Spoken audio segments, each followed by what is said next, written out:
Hello YouTube and welcome to episodes 11 and 12 in the Symphogear G reaction series. It's Friday, back here again today for more Symphogear. Always look forward to the Friday, always look forward to my Symphogear dose. And I'm not even saying that either, I got cliffhangered hard last week and I'm really keen to watch the episodes today, so it should be good. Either way, I've got some housekeeping to start off with. One, I am dog sitting at the moment. I don't normally have a dog, but there is a dog in the house. So if you see a dog running around in the background somewhere, it's not random, if that makes any sense. Also, if you hear a dog barking and I need to get up and have a look, then that's what that is as well. I'll make sure to fix it in editing if such a thing occurs. The other thing is that it's like 40 degrees Celsius outside today. It's like really, really, really hot. So if you see me sweating a bunch, that's why. I don't really have aircon in my room. I have the fan, and the fan kind of messes with the audio sometimes, so I got it on the swivel. So we'll see how that goes as well. Hopefully I don't die in this room because it's very hot, but we'll see. Either way, as always, I'm going to jump into my comments summary from last week, seeing what you guys had to say about Symphogear G episodes 9 and 10, which were kind of a lot, if I'm honest. Just the first comment here, probably a piece of housekeeping more than anything. Will you be doing the concerts? So the way I understand it is that after every season from here on in, there will be a concert that is performed live for people in Japan about various things from the Symphogear universe, that be it songs, scenes from the show maybe, that kind of bag. No, unless I get massive pushback on this, I'm probably not going to do the concerts. Maybe they can be a thing post 5th season, if you know what I mean, right there at the end. Just kind of go through all the concerts at my own leisure, that kind of thing. Maybe a thing on Discord, I don't know. I just don't think it'll be particularly relevant. My channel's kind of about reacting to anime, so if there's no anime, then that's half of what I do go on, you know what I mean? It's more just me reacting to people performing, which I guess is something, I guess. I don't know. I just don't think I'll have that much to say about it. Anyway, I could be wrong, and if I get massive pushback on this, maybe I'll reconsider. Either way, onto the comments proper. The first point really here was something that a lot of different people said, and that is theories about Chris's eating habits, which is pretty obvious considering her upbringing / history. So, food potentially being used as a method of control, plus not teaching manners. Like, consider her history. She kind of got taken to this war-torn country by her parents, captured by slavers, there for years and years and years, come back to Japan, Fine there, under the guardianship of goddamn Fine. You're not going to learn a lot of, like Victorian-style house manners, you know what I mean? She kind of just eats food. It's sustenance. She doesn't need to be polite. And that's a pretty good piece of storytelling, I believe. It was a little bit jarring in the scene, because that episode 9, man, it kind of goes every different direction. There's that scene, there's the training montage, there's the revelations at the end. There's lots of stuff going on. Either way, these points were made by Fusul, Bamps, Flare Knight, Bonnie, and CKOD. Lots of different people on that one. So Genjiro's montage song for his little training thing there, the song that he sings, is actually literally a song for a Jackie Chan movie called Police Story. So that kind of tracks. Genjiro's really into his kung fu movies and that kind of thing. So again, makes sense. Ayako, Nya, and Bonnie, thank you for that one. Shirabe seems to be coming around, which is nice. After kind of the shooting star beam, we see Shirabe is unrestrained by Tsubasa, but still doesn't go back to Kirika. Kind of demonstrating the difference between her ideals and Kirika's ideals at this point in time. Kind of influenced by Ver / Maria versus I'm calling Maria out on her shit, and by extension Ver. Bonnie and Bamps with those points there. Okay, another really interesting discussion here with Miku's transformation and spoilers. So this is kind of going back to when I saw that key visual the first time. Put it up here again for the people at home. I called out a character at the top of it saying, hey, that character hasn't showed up yet, or that character seems a bit weird, that character seems a bit Fine-like, and that kind of thing. I thought that it was going to be something else completely. I had no idea that it was Miku.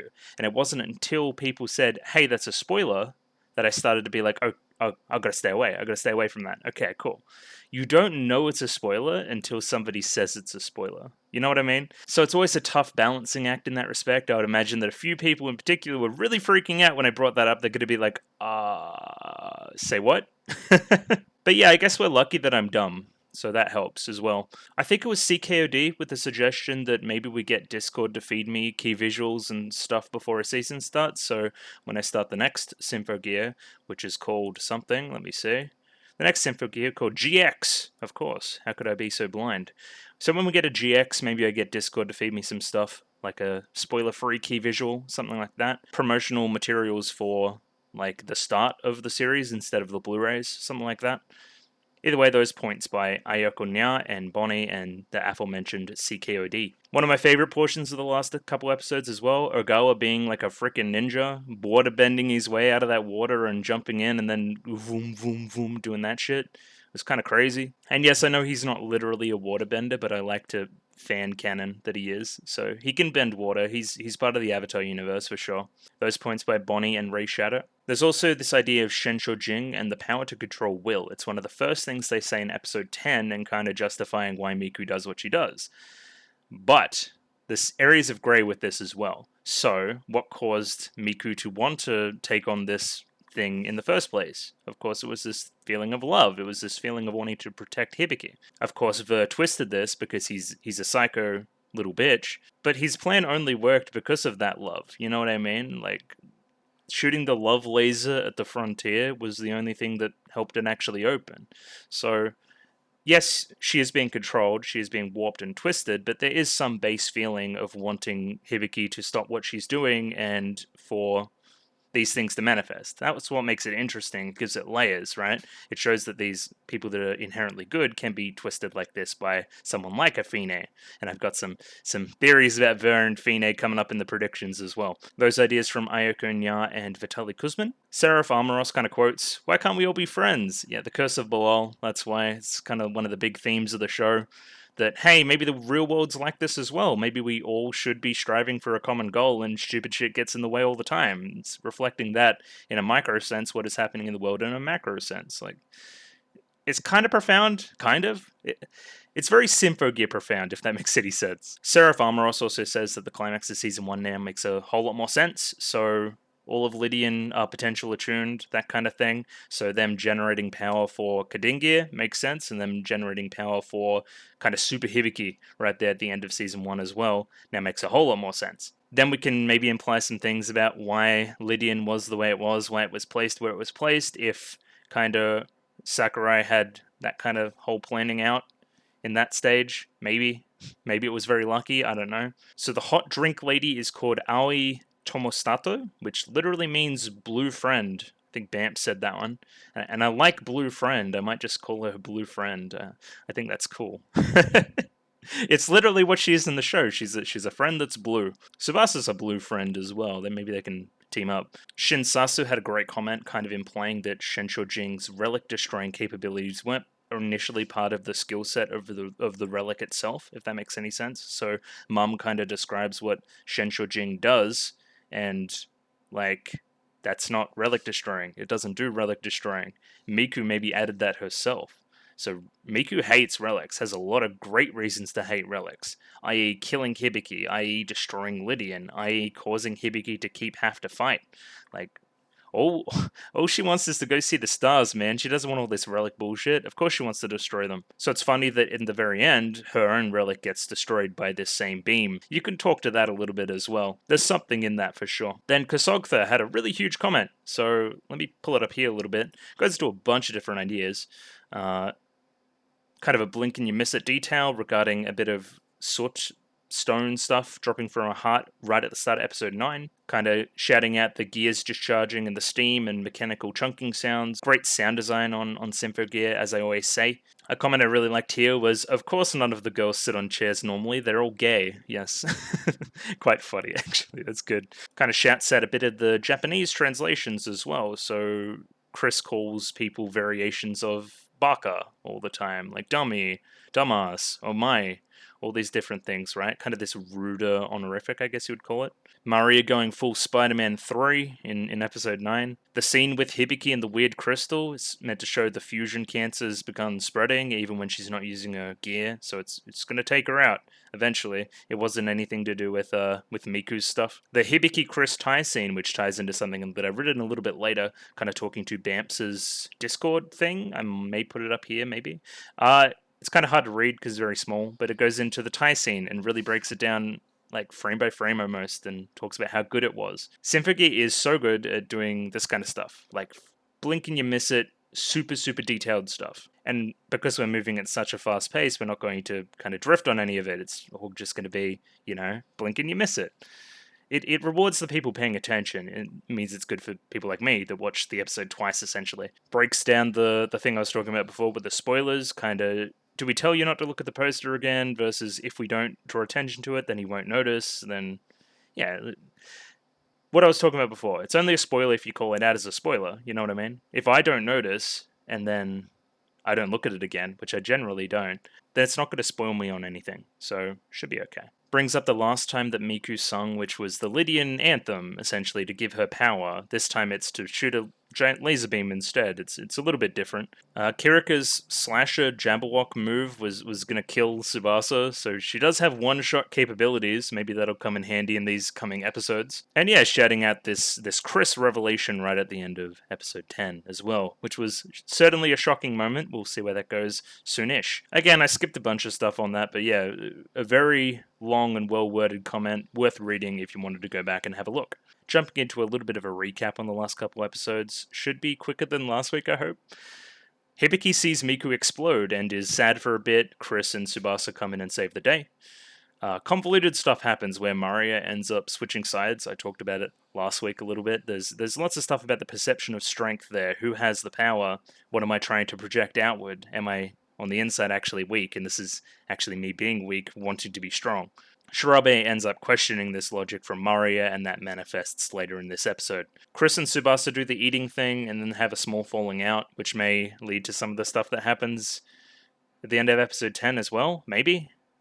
Kind of. We find out that Miku has been captured alive. She was saved by Maria when she kind of drilled up through the tower that we saw at the end of episode 8. Hibiki finding out that Miku is still alive inspires a frankly ridiculous training montage where Genjuro gets to sing, which is pretty cool. Maria says that Miku reminds her of Serena, which is something that may come back this couple episodes. Ver is a flop, so he interrupts this interaction and turns Miku evil, but we find out that at the end of the episode. Kirika is still freaking out about the whole Fine thing, and kind of is weird about it with Shirabe, doesn't really open her heart or any of that kind of stuff. Shirabe, in the meantime, continues to question Maria and what she's doing. Mum is getting sicker in the background as well. Maria decides to attack a random battleship and strap in because we're going to be here for the foreseeable future. Shirabe hates this. She sees a bunch of, innocent-ish soldiers just dying, and she goes to stop the noise. Disaster Squad gets called into action, but Hibiki is forced to stay behind. That's where we get our tie scene as well. Kirika is forced, to give Shirabe anti-linker, kind of Ver's pulling the strings there a little bit, which he keeps doing. Chris and Tsubasa arrive, and then Miku arrives. Hold up, Miku arrives? What? Yeah, she's the Symphogear now, and she's kind of evil. And it's Senshojin, and it's been corrupting her, and there's lots of awful stuff happening, and we hate Ver, basically. There's really complicated stuff about how this corruption takes place. It needs love, it needs she's in a tube of some kind with some liquid. I don't know, it's all very weird. We'll see what happens to Miku in these coming episodes. I think she's recovered. I saw the relic kind of disintegrate. That's normally a good thing. But their bodies maybe disintegrated as well. So, again, we'll see. Hibiki is stunned at seeing Miku like this, kind of stops and just kind of stares for a little bit. Maybe even underreacts a little bit, but again, stunned to silence. Chris fights Miku and is winning because Miku was rushed out. I guess that's the justification there. Chris gets tricked into kind of not pulling the thing off Miku because it'll give her brain damage, and then she jumps up and fires her giant shoop-de-whoop laser at everybody. So then Miku ends up running away after the laser. There's a big action sequence. He ends up singing. I'm skipping over a lot of stuff. There's a weird Shirabe, Kirika, Tsubasa dynamic for the rest of this fight. Ogawa shows up and then takes Shirabe away because he's a ninja. And Ver keeps pulling all the strings from above, convincing Kirika to keep going, convincing Maria to do certain things with the mirrors, convincing Miku to do certain things. Just gets in everyone's ear, basically. Then we get our Hibiki-Miku reunion/fight, where Hibiki is trying very hard to convince Miku of some stuff, and Miku's very steadfast, and it's all very tragic. I think it was a great sequence. Hibiki uses the beam from Miku. The only thing that can destroy relics is this beam. The only thing that can destroy this reflecting relic is itself. And yeah, kind of pushes her, tackles her in the way of the beam that's reflected off a mirror. Kind of destroys the relic. Then the beam gets mirrored down hits the ground, Frontier stuff happens, and then the post-credit scene happens where Chris pulls out a 9mm pistol and shoots Tsubasa in the back of the head. So, what gives? We're going to say. So, predictions. I think Ver is Fine. I think this is my most concrete one yet. I think this is what is happening. I think that none of the girls that were Fine, there was a word for it. They were trying to be Fine. None of them are Fine. It turns out it's been Ver the entire time, and that's why he's been so corruptive. That's why he's been so pulling the strings, making mankind dance to his mad rhapsody, or whatever he says. I think it's a little bit of a subversion. We expected it to be a woman. It's not. It's a man, baby. I think Ver's a man. Anyway, that could be completely wrong, but it's what I believe at the moment. Kirika is fine, so she's not Fine. She's been tricked, like Jedi mind tricked or something. Something's occurred there. I don't think that she is Fine, because we haven't seen any signs of her exhibiting Fine-like symptoms. Hibiki and Miku will be incapacitated for a while, so I imagine they're not going to be completely fine after this. I think there's going to be a little bit of an emotional scene where they're all wrecked up and stuff.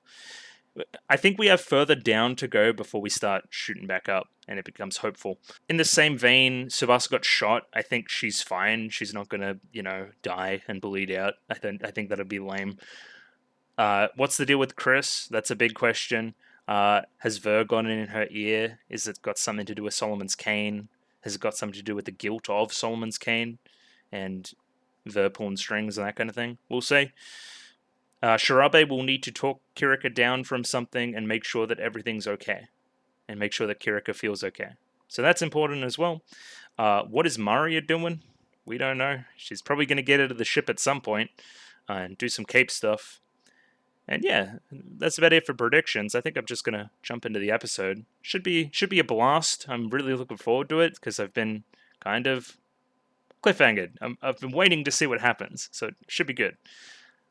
Just show stuff quickly. If you like the video, consider liking the video. If you like the video and want to see more, consider subscribing to the channel. Comment below anything you thought about the episode, anything I could do to improve my presentation, comment below. I'm doing follow for follow on Twitter, so follow me on Twitter if you'd like to follow me back. And the Discord, I'm really pushing the requests for channel at the moment. So if you think something would be good for the channel, and put it in the requests for the channel, then yeah, I'll put it on the next poll.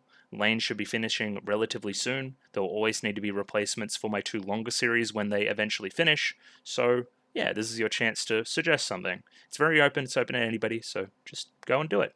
Anyway, yeah, gonna jump into episode 11. Episode 11 of Symphogear G right now. Rightio, got episode 11 of Symphogear G up here ready to go. Let me pop that up on screen. 23 minutes and 42 seconds on this one, so sync up accordingly. As always, picture-in-picture in the description and using the D-Truck subs. Just gonna give it a 3, 2, 1. Radio. 3, 2, 1, go. Yes, this is what happened. We're probably gonna get a little something. Chris getting shot in the head. Not Chris getting shot in the head. Tsubasa getting shot in the head. It's not even the head. Yeah, it's unclear where it is, actually. She really unloads the pistol on her, though. I do like this song, this leading from the opening. But why? Yeah, something about Tsubasa as well that I failed to mention. Always the use of the last names. Tachibana, Yukine. Very formal. Maybe there'll be more changes in the opening again. I'm going to keep an eye on it. But there was a couple last time.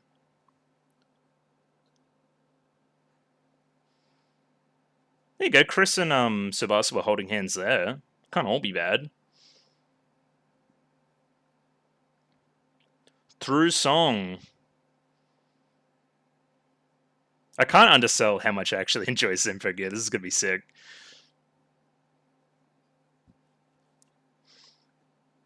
You have no idea how much I would binge this if I didn't have the channel kind of holding me back.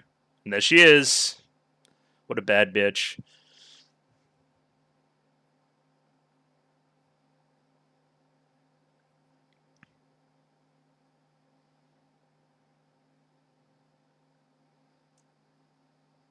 I think sometimes a lot of reaction channels get a little bit performative with how much they actually like things. where I'm very lucky, where everything that I've watched on the channel, basically, except for a couple things, I really actually enjoyed. I think you could tell genuine enjoyment from fake stuff, I guess.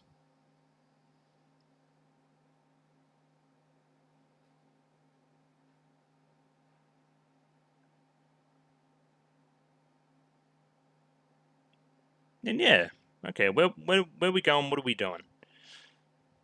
I'm definitely recording. Yeah, steal a relic. Yeah, you're a ninja. Go help them. Hmm. Destiny Arc. Yes, it is.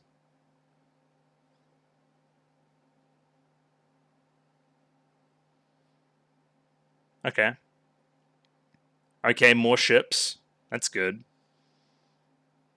Oh yeah, this guy. I love the noodles guy.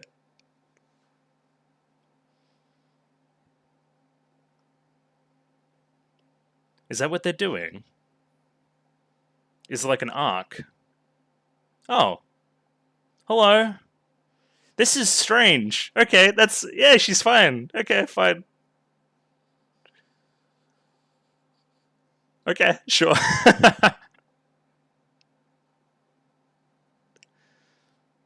Give her more of a cuddle. This feels fake. Yeah, it was me.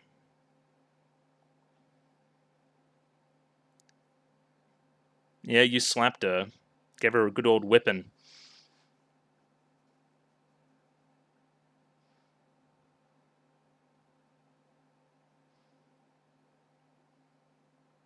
Yeah, it was a team effort. Oh, wait, yeah. Hey, I see this as nothing but an absolute win. Yeah. But purged completely? This feels like a dream.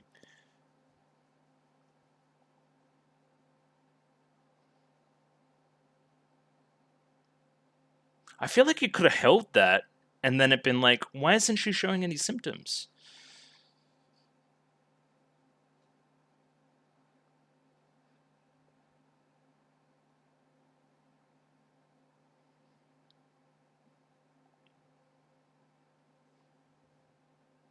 I just realized Subasa's here as well. What happened? Yeah, she shot me in the head with a pistol. She has defected.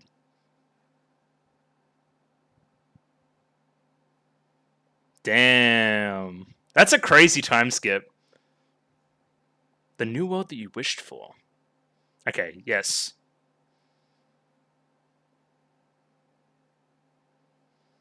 Hmm. Well, that sounds like some Mario shit.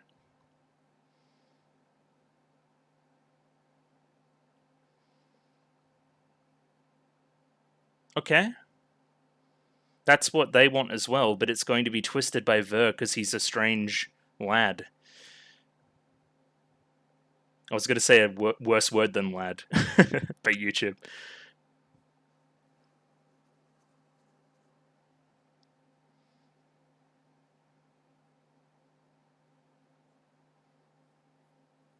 Okay. Shoot you in the back. This is going in a completely different direction than I thought we were going. Okay. We're kind of settling back down. That's nice. We aren't pedal to metal. We're going to ramp back up again soon, I believe, but...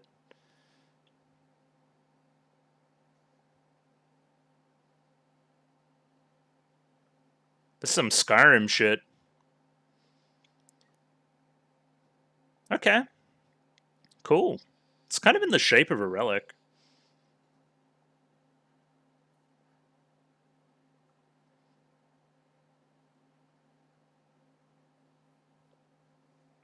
Okay. Weird. Great.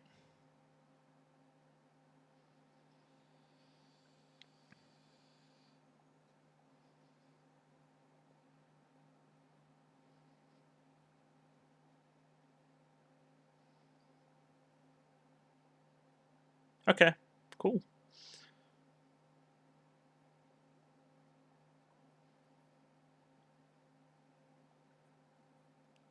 Well, what does the Frontier do? I guess it's like an arc. That's what they were saying, right?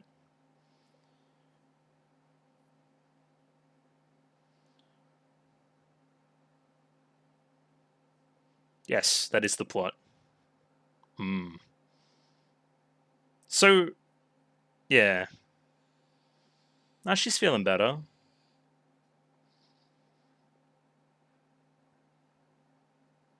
Oh, yeah, yeah, okay.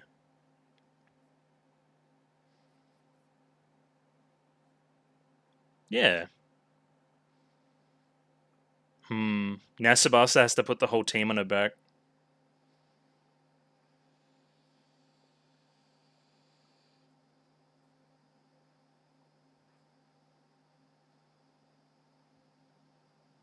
Okay. Yeah, I'll talk about that later. Oh, that's different. Oh, yeah, this isn't evil at all. Oh, shit.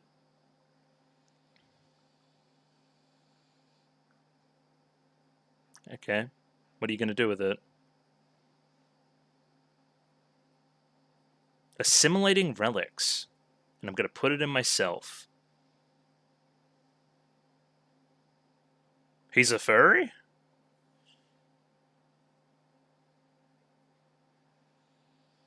Oh, yeah. Rosetta Stone?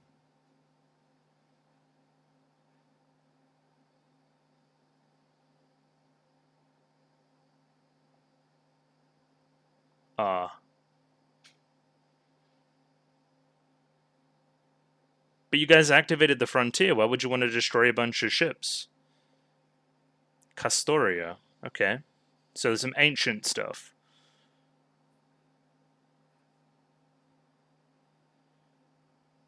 Okay, so it's like ancient technology.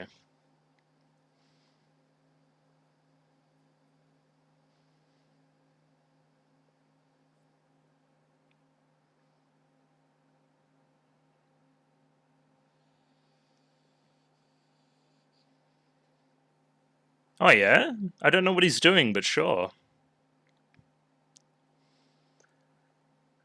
Tri-beam!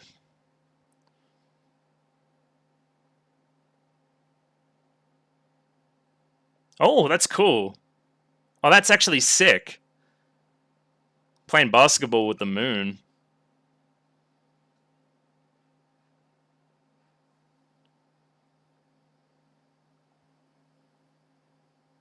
Okay.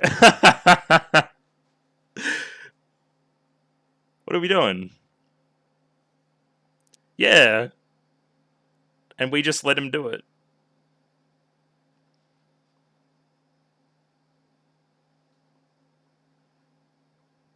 I agree.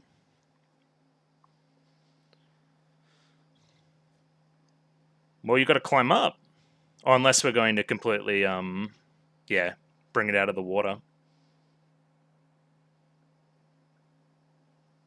That's almost even relic shaped as well.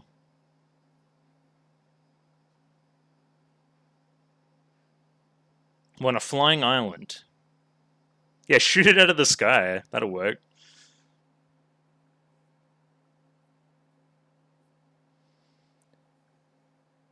If you guys know anything about water dynamics as well, this would cause like massive tsunamis. Kind of like that.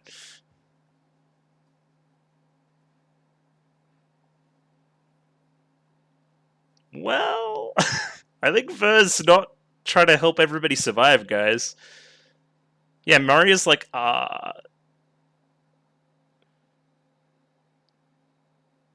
yeah, and I'm standing next to this bloke. Yeah, no.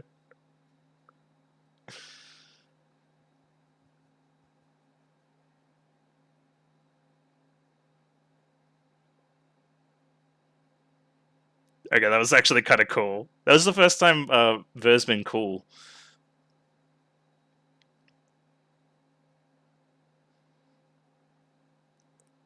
Oh, this is fun. This is like, oh, well, that's not fun. Remember during the concert, very start, there was lots of pans around to different countries. I think she is.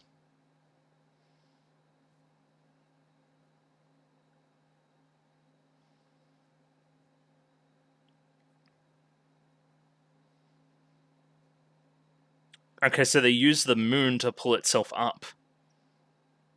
Yeah, okay. Equal and opposite forced.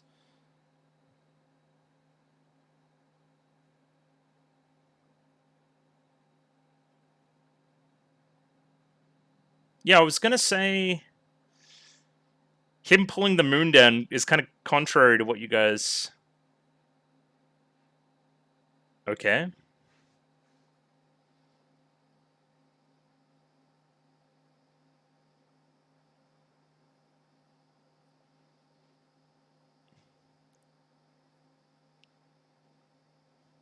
Oh, yeah, we're on that Fine shit.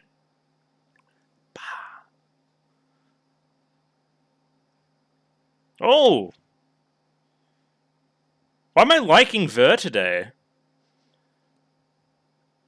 Yeah. Oh, that's pretty tragic, actually.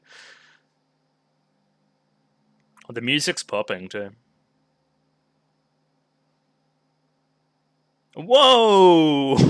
Hey yo, this guy's out of line.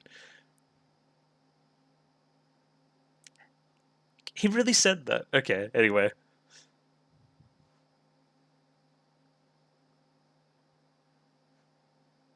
I'm used to taking the stage alone. Damn.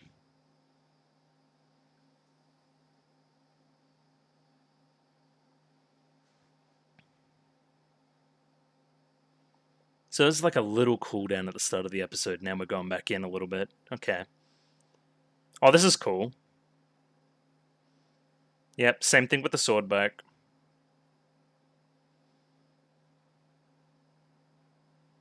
We're gonna sing Subasa?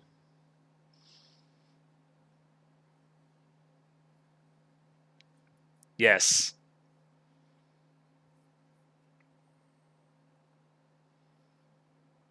I think this is new.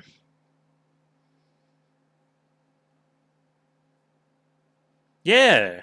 Where's Shirabe at?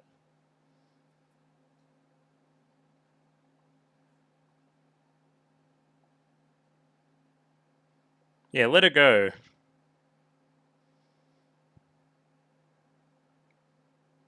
Yes. You're naive.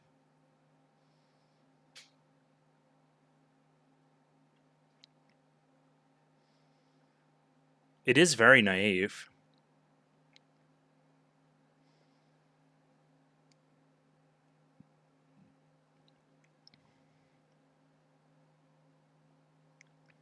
Hmm.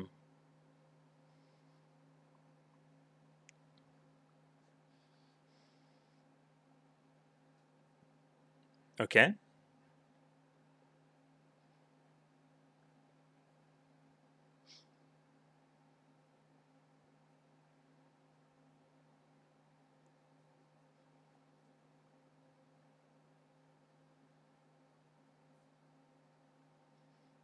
Yes. It's time to self-actualize. Yes, that's literally what you said. Yay. Well, there's lots of clues, actually.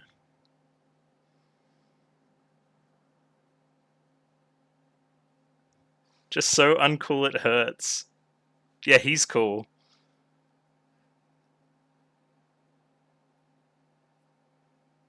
Yeah, we trust in you. You never change.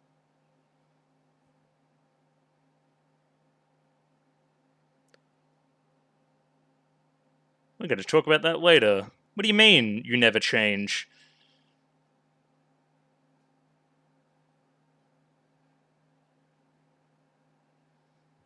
She's not going to fight. She's going to fight with her words.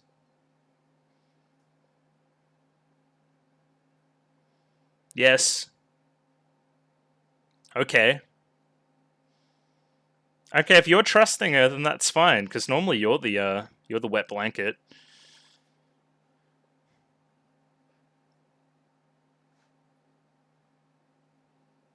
Laugh in the face of common sense. This is hero music.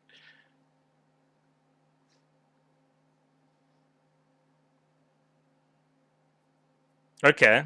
This is very, like, Final Conflict setup, too.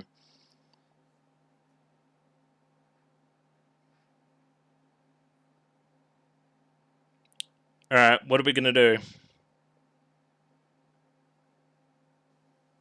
Oh, what's up?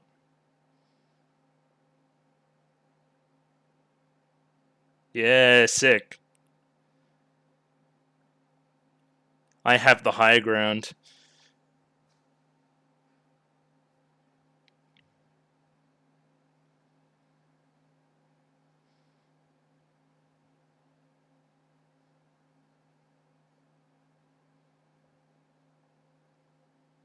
And she's got the high ground. Damn. Oh, with the hood up. Sick. Oh, that note was sick. Yep, indeed. I do like her like stockings.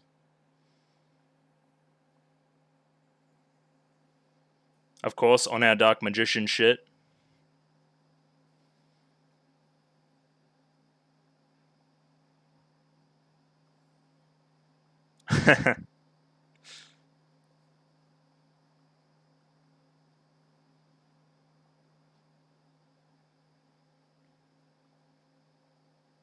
But did you see the giant hand trying to pull the moon down quicker?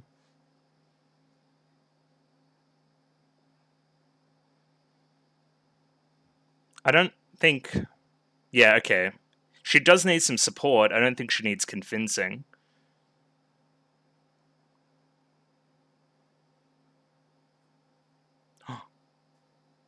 Oh shit. Look at this Ryoko shit. You gotta believe in the song of your heart.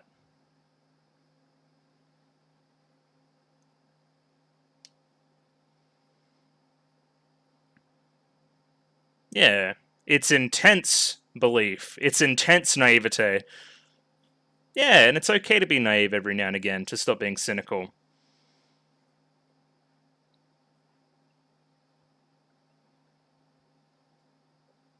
While you're still yourself.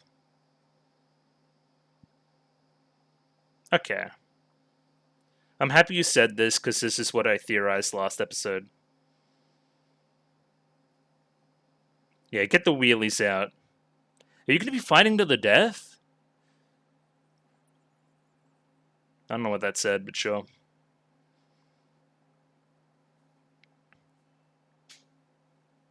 This is kind of cool. Okay, I'm not going to lie. Kind of the mix between the two fights. Oh, the hair.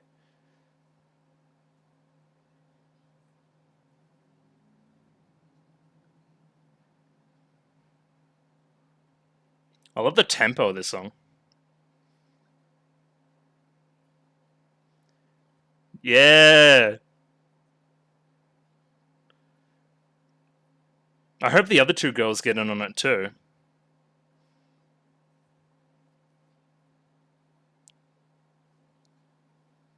Oh shit. Oh, the sub's really good there too. Oh, yo. Okay, this is actually sick. Like musically, like it's awesome.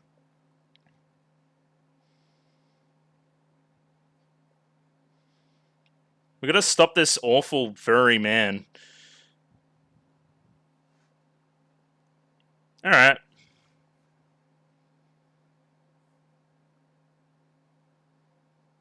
Nah, there's some hope to it though. Come on.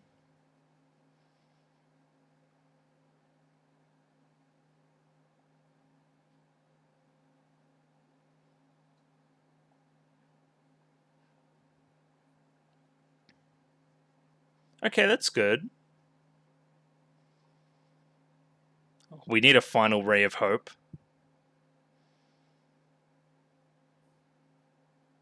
But where's Hibiki? Hibiki Ver, maybe? Okay, no. She's just running. And then into the ED. Alright. I wouldn't call it a cliffhanger. I'd be quite satisfied stopping there. I guess we're in the middle of like a bunch of different fights, but I don't think that's going to change very much. Yeah, that went in a completely different direction to what I expected.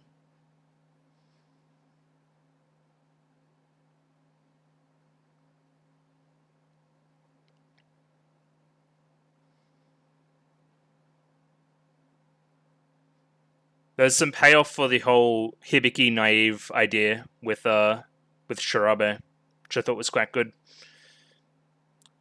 Chris still needs to speak up. I don't really know what she's talking about. She's on some Mario shit. It's all about power, the power to prevent this. But also, she purposefully missed her head. Somewhere really vital. Well, she hit her in the head, right? But like, she's a good shot, and she didn't go to kill her. She didn't go for the kill shot. So there's some, you know what I mean, obviously. And there's that small little part with Genjiro that I want to talk about as well. What's going on there? And also conflating Shirabe with Ryoko a little bit. Weird. Rightio, jumping into a little bit of analysis on episode 11 of Symphogear G. So that episode went, in a lot of places I didn't expect, as I've said before. We immediately resolve the Miku Hibiki relic debacle. We seemingly solve the ticking time disease on Hibiki as well, as a device there. We jump ahead on a bunch of the Tsubasa Chris stuff with the shooting. We jump ahead to back to our own bases a little bit too. I forget if there's some kind of implication about who saved Tsubasa. I guess they just ran off and did their own thing, and then they just casually went up and saved Tsubasa, because Chris shot her in a space where she wouldn't bleed out and die. She would be relatively fine. So obviously didn't go for a kill shot. Ver progressed very quickly to becoming like a super weirdo with the arm. He's very much a weirdo now. He's a relic weirdo. And yeah, I like how Murray is just like standing there watching him do nefarious deeds and doing nothing to stop them. I think the hand manifesting out of the three beams was one of the highlight visual sequences. One of the highlight audio sequences was right at the end, with the kind of duet combined song between, well, it was like 3 or 4 different singers. It was fantastic. I love the subbing there.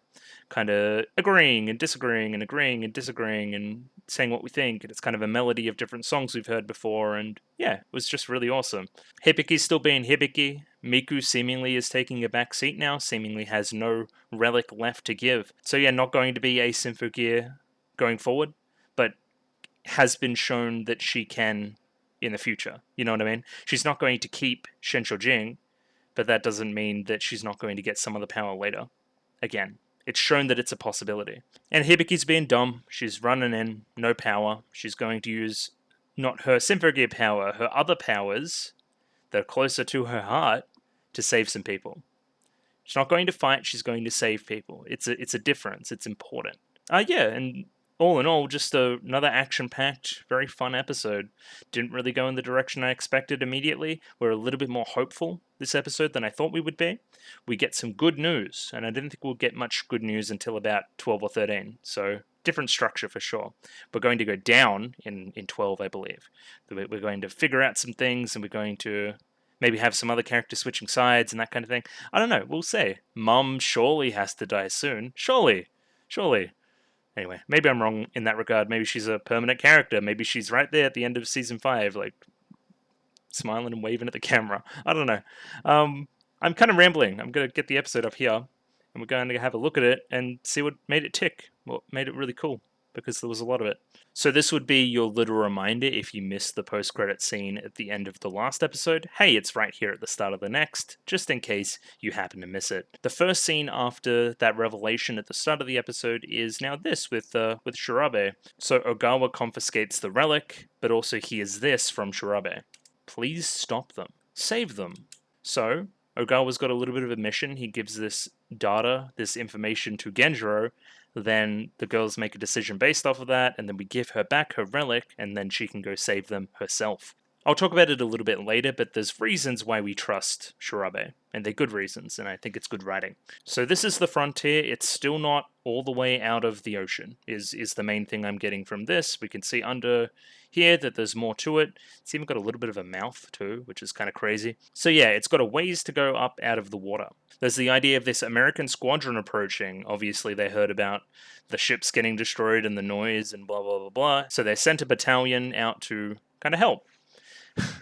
I hope nothing bad happens to them. This guy with the noodles, who's really awesome, says that I didn't expect they would evacuate to the frontier to seek shelter from a falling moon. So they're going to get as many people as possible on literally like a Noah's Ark type situation. That's why it's called Destiny's Ark. They're going to get everybody on here and it's going to fly through the air, and that way they don't worry when the moon hits the ground because they'll be somewhat in the air. So that's kind of the trade-off, I guess. We're going to get this ark actually moving into the air, and as a result we're going to speed up the moon falling even quicker, and this causes Maria despair, and Ver doesn't really care because now he's got all the power, and he's going to repopulate the earth with Maria? Okay, suspect dude, but I can't say it was unexpected. Now this is insane, seeing Miku in a hospital bed immediately after what has happened. This is seemingly a massive time skip. I thought there was going to be like Sam and Frodo on like the side of Mount Doom type scene where they're like crawling to each other like really injured and incapacitated, and there's going to be like a lovely scene.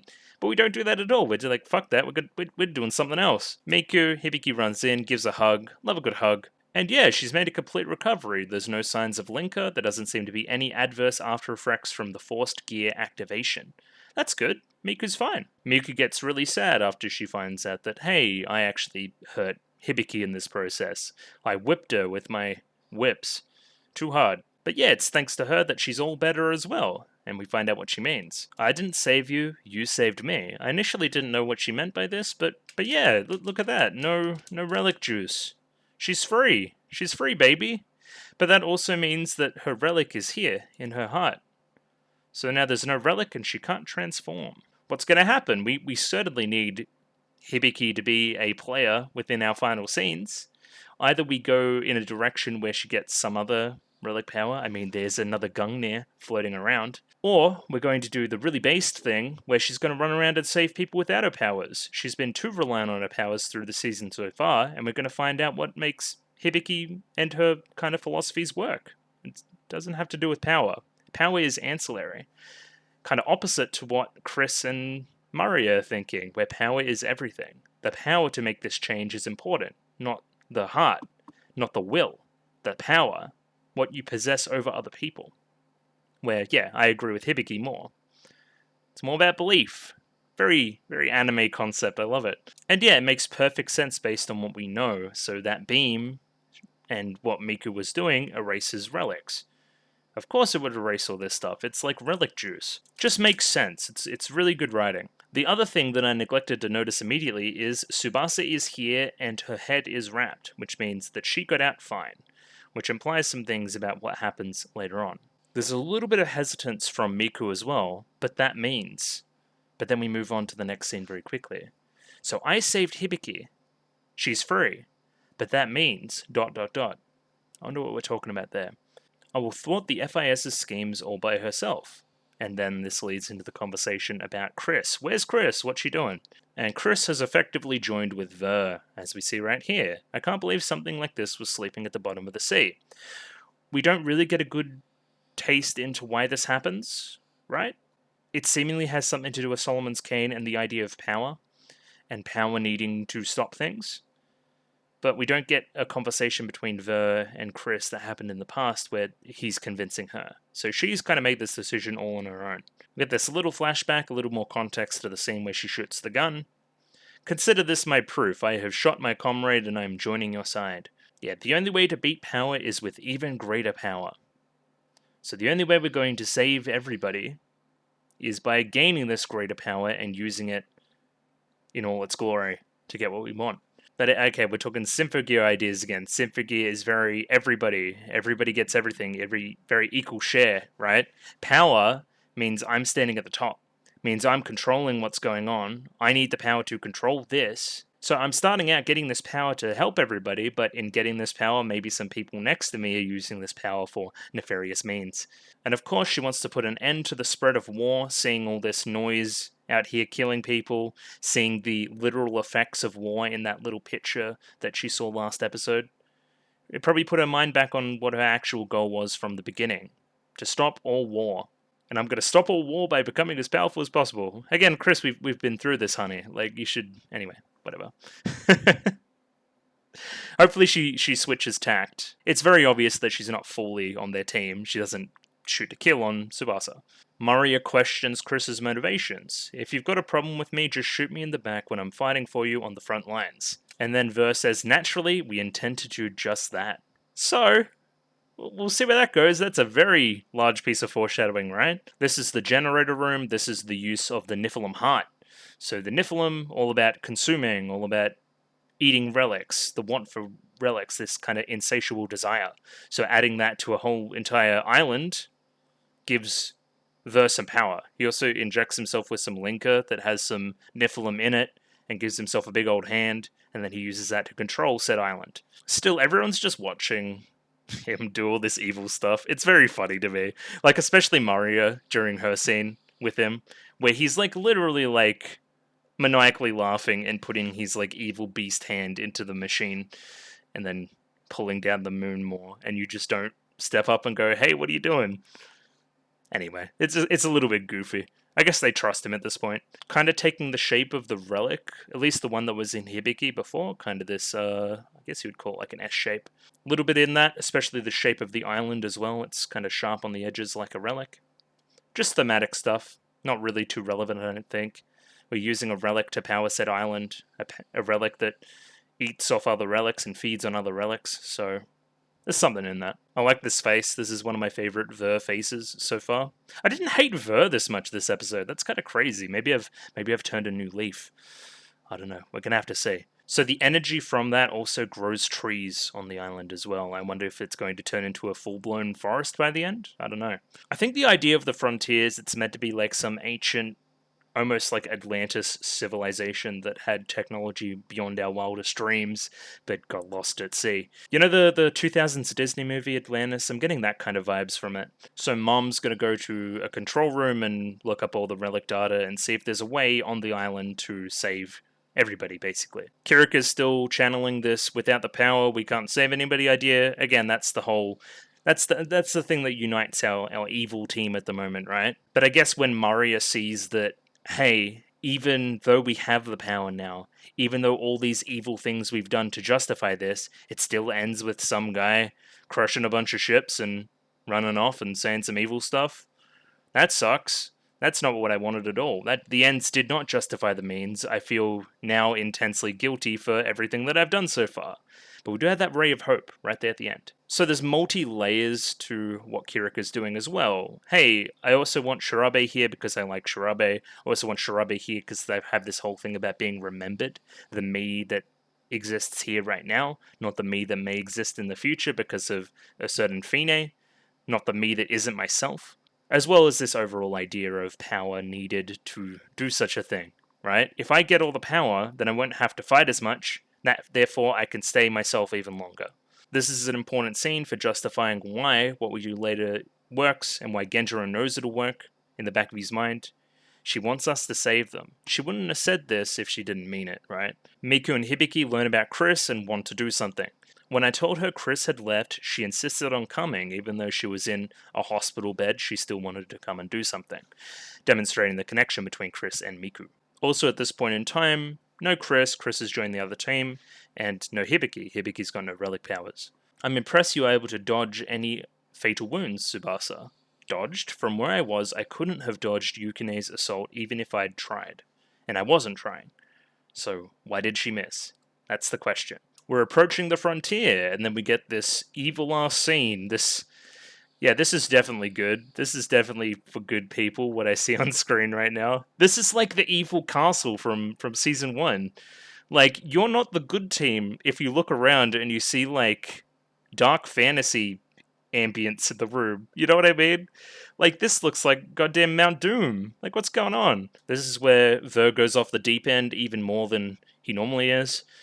Special blend of Linka refined from Nephilim cells capable of assimilating relics. He puts it into his arm and he turns into a goddamn furry. And then he puts his hand on the thing, we get ominous music playing, and he's obviously doing some bad stuff. Like, look at this, these are bad colors. Like, you're not going to step in and stop anything, Mario? I guess you trust him, I guess. I do like how he's putting his hand here, and then eventually it turns into a giant hand that takes hold of the moon, like a goddamn basketball. Do you know how big the moon is, by the way? Anyway, so the frontier is the heritage of Castora, or Castoria, I should say, which stood at the peak of prehistoric civilization. But stuff happened, and now it's underwater. So technology beyond our wildest dreams lays beyond here. Again, this whole ancient aliens idea that I've brought up a lot in Symphogear so far. It must contain a way to prevent the fall of the moon. If they had technology beyond our means right now, surely they might have a way to prevent what we consider now scientifically impossible. This is more than enough for our survival. I feel the strength of the frontier in my arm. And he's making this face, like, of course I'll trust him. It's too soon, Doctor, and he goes ahead anyway. This is like a tri-burst, right? This is similar to episode 2, right? At least a little bit.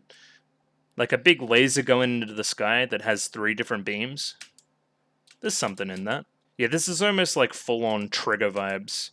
It's just cool. It's cool in scale, if nothing else. So the idea is that it's kind of equal and opposite forces. We're going to pull the moon down somewhat, and we're going to pull ourselves up somewhat. So there needs to be some kind of equal and opposite reaction. The Doctor's gone crazy. I'll prevent this with the heretical technology in which I placed my faith.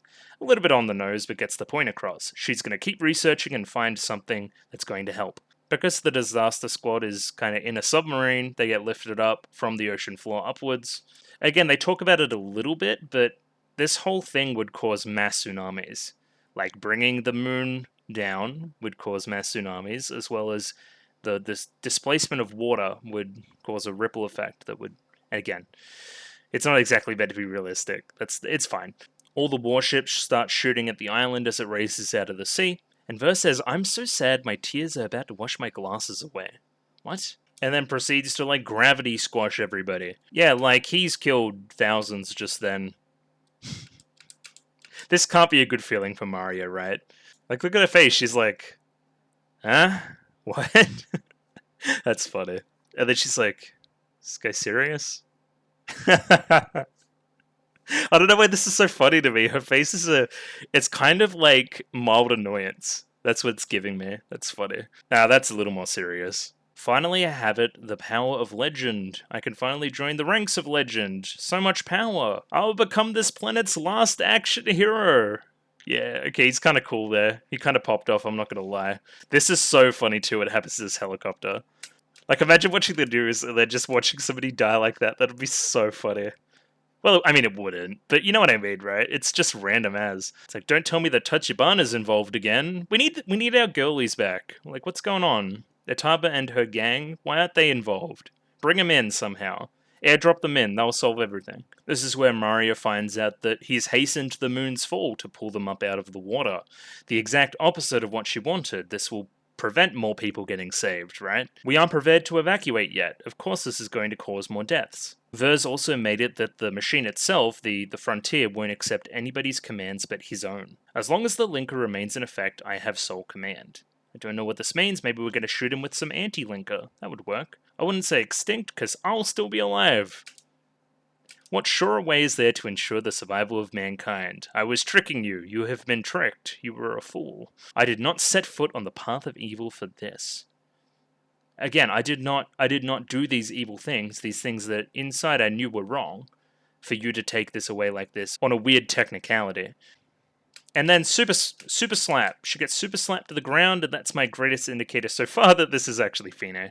Like, Fine loves a good slap. We've seen that before. But also, like, seemingly you're still spouting some stuff about wanting to be the Supreme Overlord. It's not completely about destroying the moon, per se.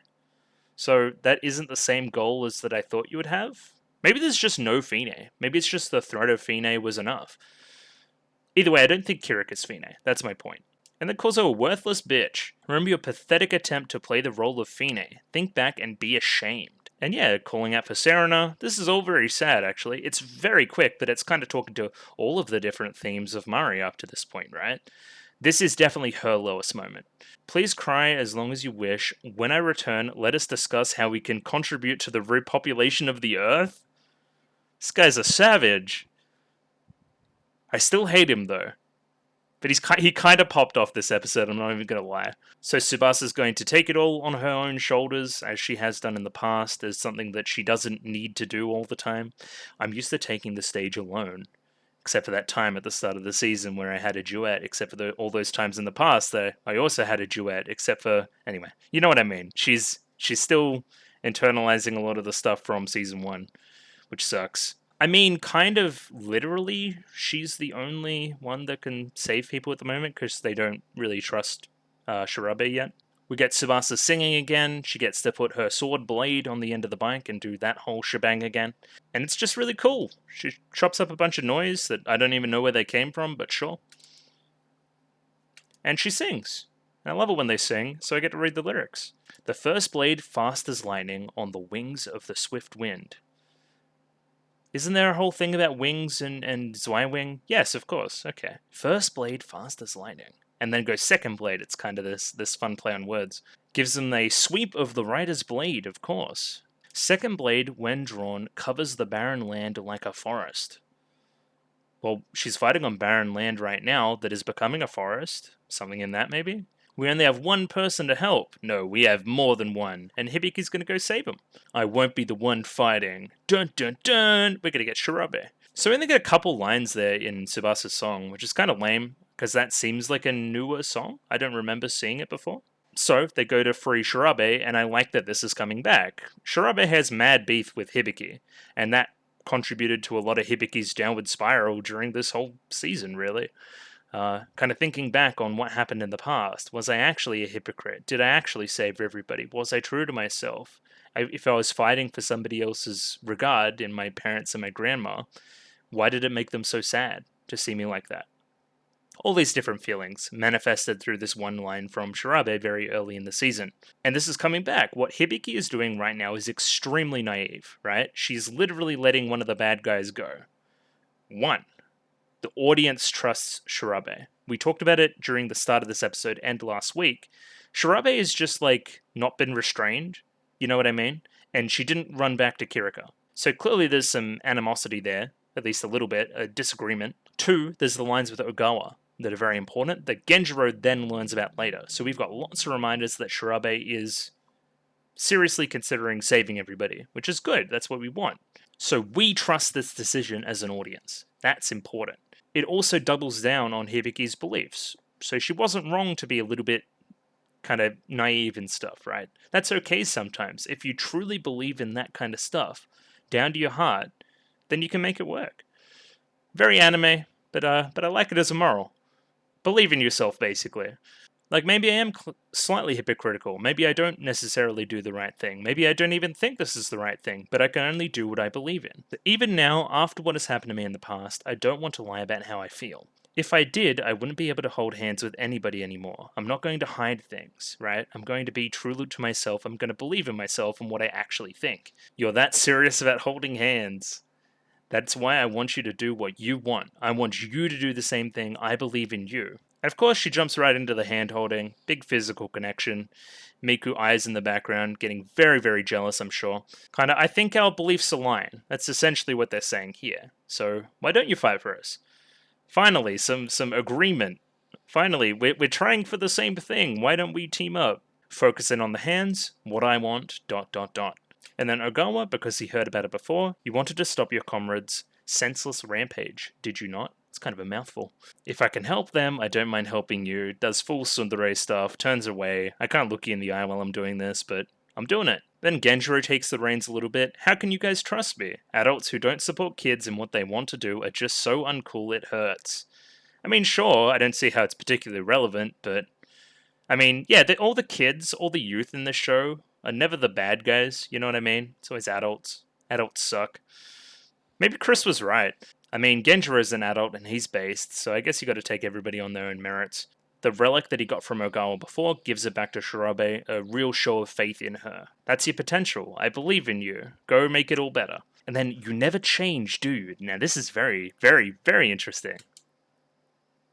I'm far too nice, I know. And then, it's in my nature. Little, huh? Like, what is this? Some previous relationship there, maybe. How do I know you? Weird. Very quick, but there's something there between Genjiro and Shirabe. That Shirabe knows Genjiro, and Genjiro didn't click on something until just then. Either way, Hibiki being Hibiki, she runs out into the battle as well because she wants to help. She's not going to stand idly by. I have no intention of letting you fight. I'm not going to fight, I'm going to help. There's a difference. So if we think about a character that may need a pick-me-up, I'm thinking maybe a Maria. I'm thinking maybe a meeting of Maria and Hibiki and a real talking of what they actually want. Lead to some team-ups and stuff. I think that could be cool. And if Miku believes in Hibiki, then it must be okay. That's basically what I think in this scene. Helping people is when Hibiki truly shines, baby. And there's real, like, hero music playing in the background. I like it as a touch. A really great musical episode. I think all the decisions here have been really great. Sound design decisions, too. Just top-notch. We can't let those pipsqueaks hog the spotlight. We're gonna do something too, says Genjiro. So we'll see how that manifests. So Tsubasa gets some information that they're on their way, and then gets ambushed by Chris. Actually accepted my invitation. I guess she texted her or something. But then Chris, of course, here has the high ground. And yeah, it's a reflection of the two. We're getting two epic battles on either side of the island, essentially. So, bad guy has the high ground, defending place from character. Just makes sense. It's good action set piece, definitely showing the duality between the two. Is this going to manifest with maybe Chris and Tsubasa calling each other by actual names? That could be cool. There she is, got the hood up with the horns. Sheesh. Yeah, she means business. And we get Kirika's transformation sequence. It's pretty cool. I like how it's all put together. I like all the touches on the arms. I like the Dark Magician hat. Yeah, the hat's just cool. I think this is a little bit derpy, but we're going to excuse it. She goes, "Day," and then just like this. That's kind of funny. So we lead into a really high tempo song, and it's kind of a duet, kind of a medley by a bunch of different people. I think it's one of the musical moments of the show so far. It's so awesome. Kind of the blending of all these different songs we've heard so far, kind of this like symphony, right? Bringing everybody's feelings together in one spot. It's what Symphogear does best. This is why it shines. This is reflecting the start of the season as well, so they're kind of fighting on the same things they've always been fighting about.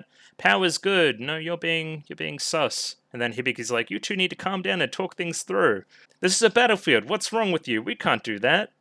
And then, yeah, nice nervous pose by Hibiki too. I like that. You go ahead, Hibiki. I'm sure you'll be able to stop Maria. Like, stop Maria. What does that mean? Help Maria, basically. Stop what she's doing right now and change her tact.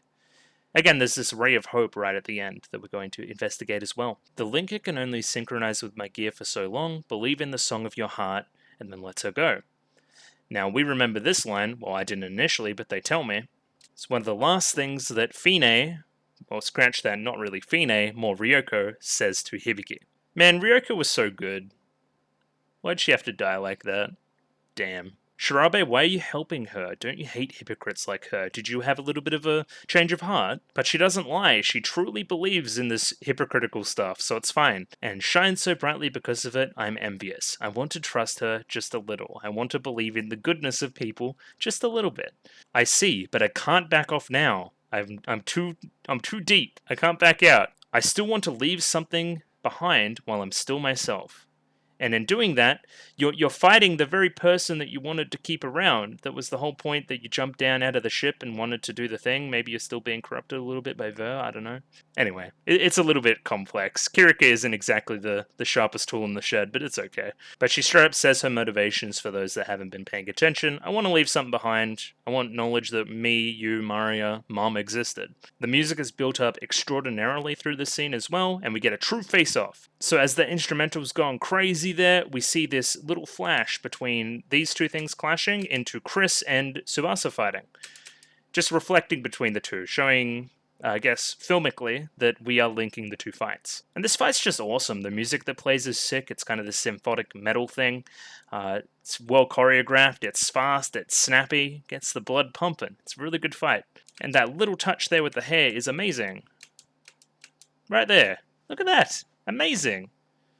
Like, ooh, I dodged, but just in the nick of time. It even grazed my hair. Now Kirika starts to sing. My melody will be your grim reaper. All your dreams will be death and despair. My elegy cuts sharper than any requiem.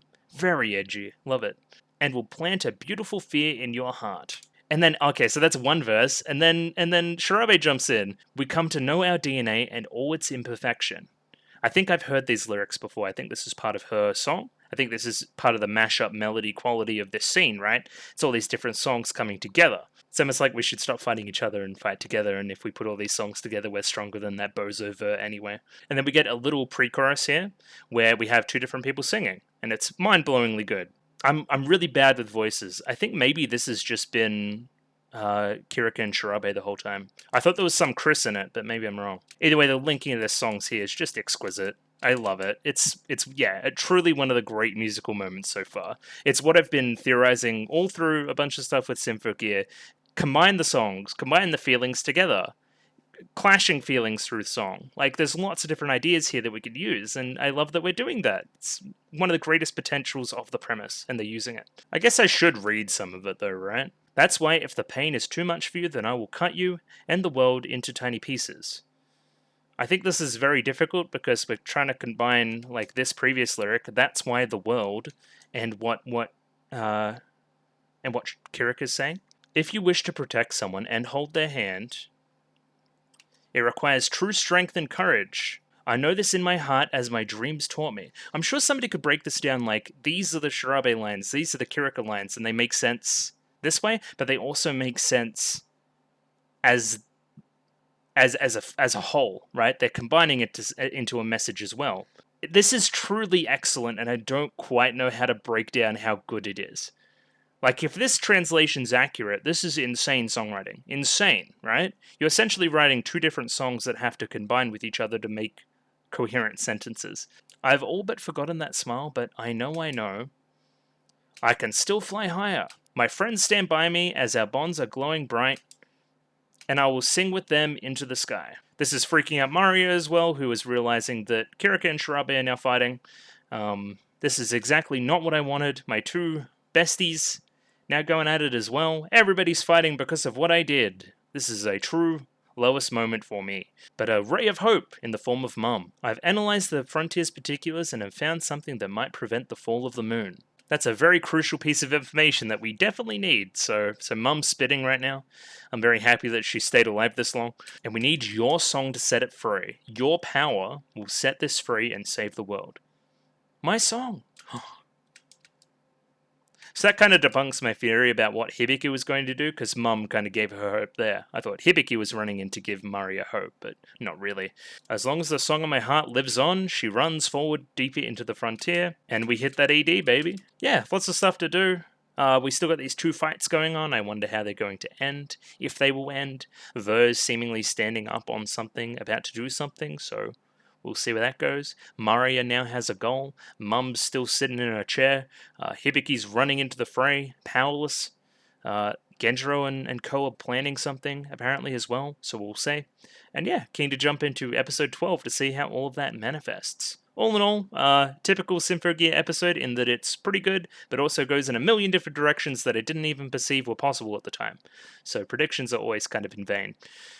Yeah, anyway, on to episode 12 right now. Rightio, got episode 12 of Symphogear G up here ready to go. Let me pop that up on screen. 23 minutes and 41 seconds on this video, so sync up accordingly. And yeah, just gonna give it a 3, 2, 1. Radio. 3, 2, 1, go. Okay, no opening, it seems like. And we're still rising.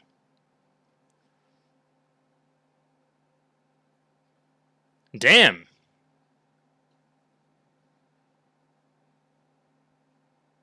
Whoa, what's with the collar? Was that always there?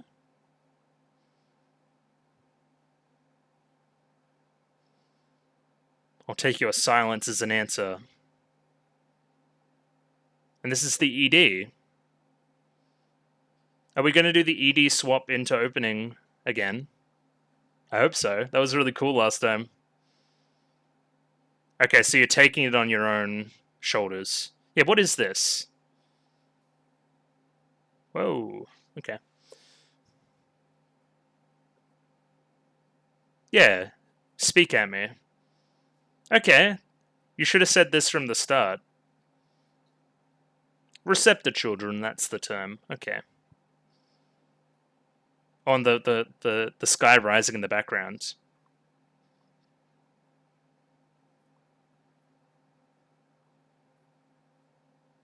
Daisuke. Oh, just hug it out. Come on.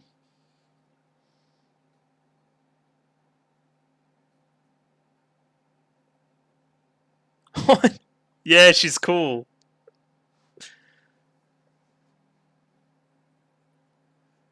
I will now kill you. I'm telling you I love you by fighting harder. Sure. Piercing spear. Okay. Gungnir's a spear.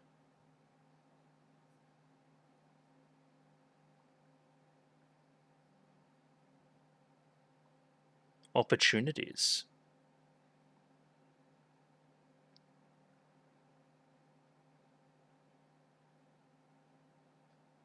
Yes.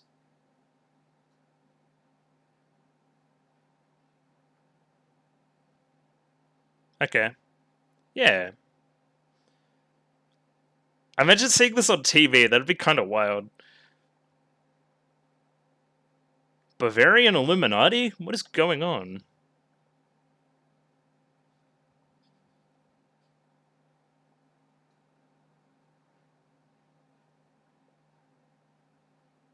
Oh shit. Yeah, okay, she's spitting.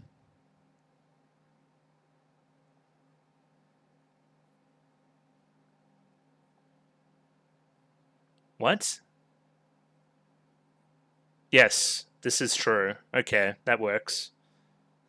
Custodians.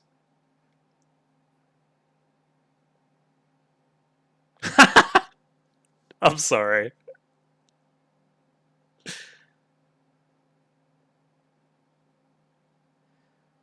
Get her to a hospital, man.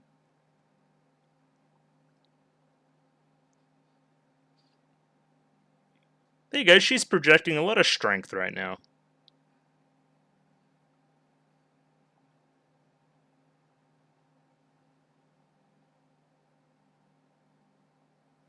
Yeah, look at me. I'm a super magical girl.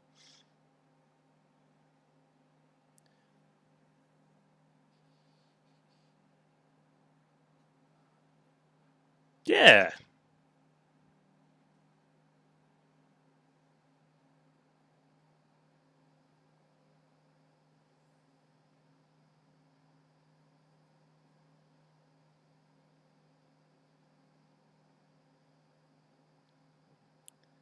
Are we getting the whole world to sing together? I love how extra this is. Yeah, swing that cape.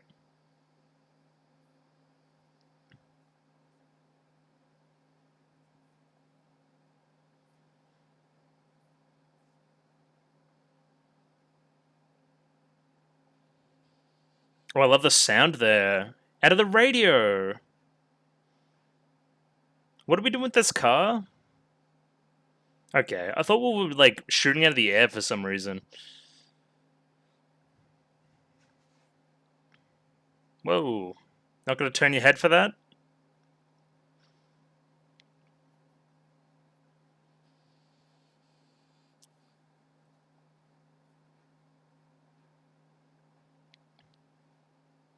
What a weird bloke.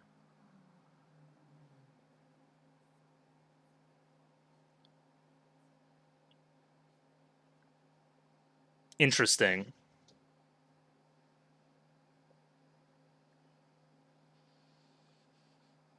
Oh, you're gonna cut the collar?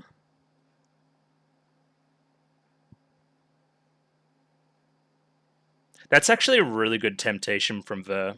Like, really good.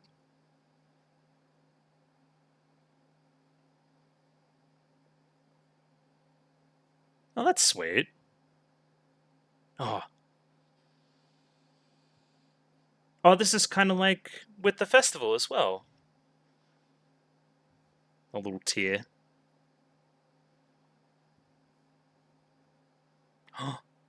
Big Kanade energy. Yeah.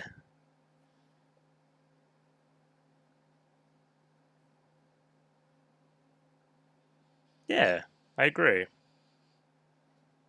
But you're crying. I'm having an emotional moment there. You wouldn't get it. It's like a bomb collar, some dead money shit. Yo, she did it.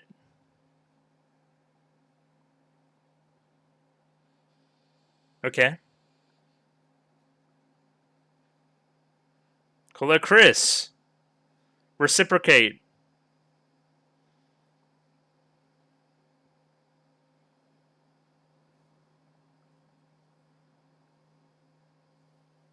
Whoa.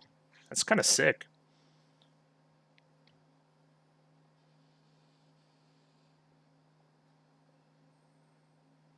1,000 tears. Okay. Yeah, I won. Totally. Nah, you're getting tricked, you fool. Look at him, he's so happy. He just said, like, yippee.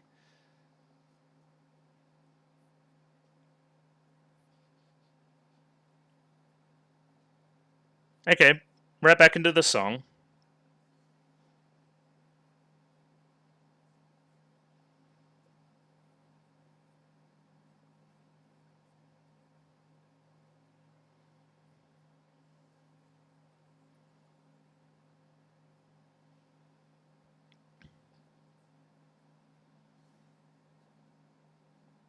Stop fighting to the death.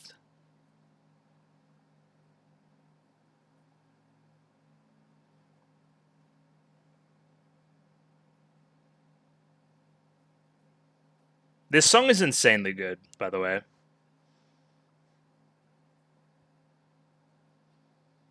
I'm happy they're using it twice, or putting one half in each episode.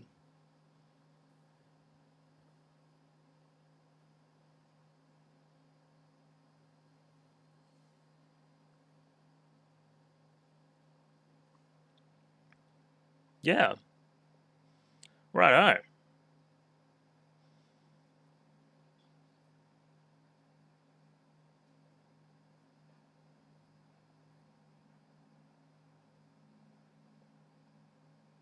I'm not taking the drug.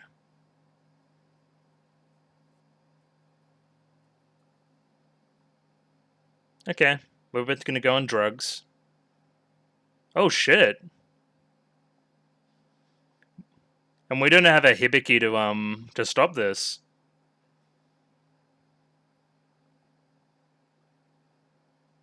The echo on the audio here is really awesome.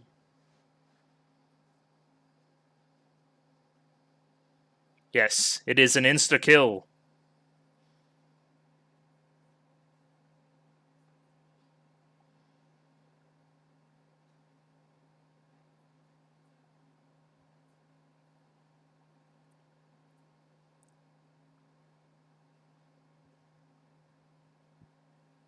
Alright, ladies, stop it. Come on.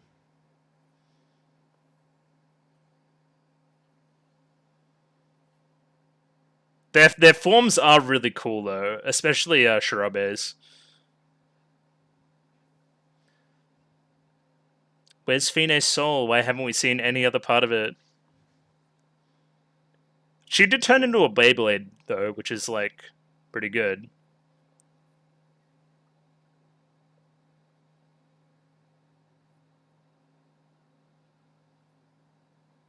Oh, the tears.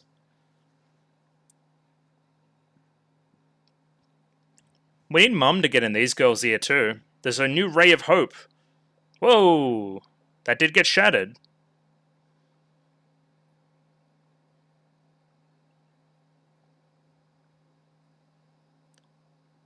Look, she did it too. Oh, the little reflection there. Little Fine.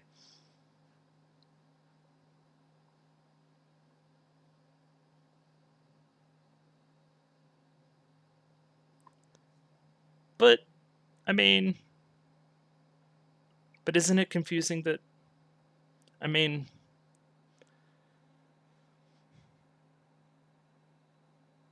Okay, so this implies some different things. Maybe there's a little bit of Fine in everybody. Interesting. Whoa, don't let it hit yourself, brother. Oh, shit. Literal sacrifice? Yo! Okay, that was unexpected. I went in a million different directions. What are you even doing, Hibiki? Hibiki's just out for a jog. Oh, she's still been going. That's good.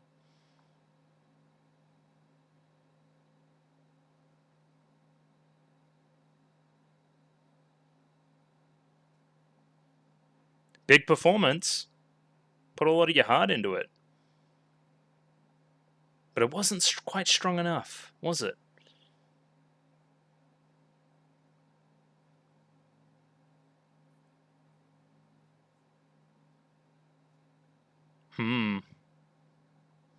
Not solo, anyway.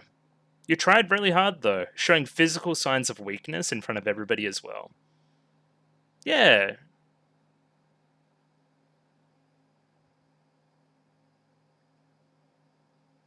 Like, everybody's just looking at this. Just everybody's day just stops.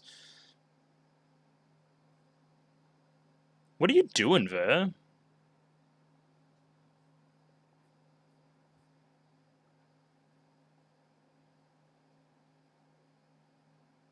What's up?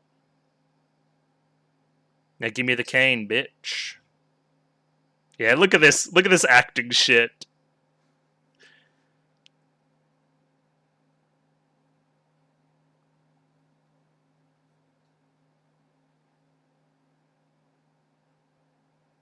Do it or I'll kill you.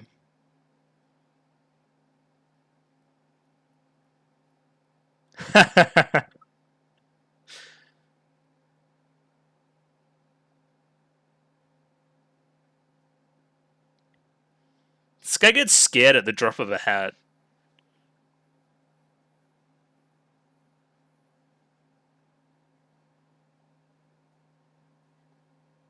Whoa, no way.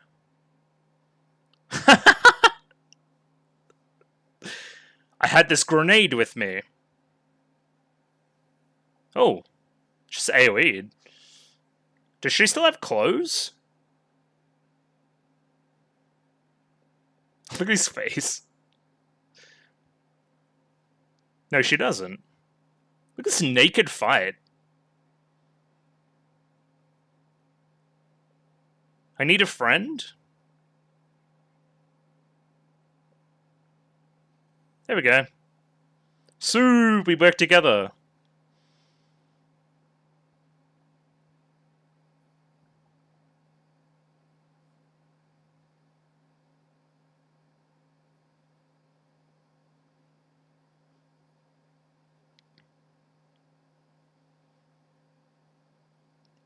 Yeah, because she's sick.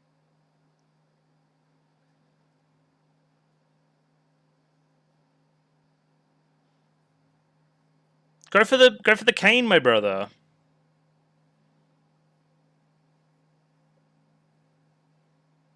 She loves Beyblading so much.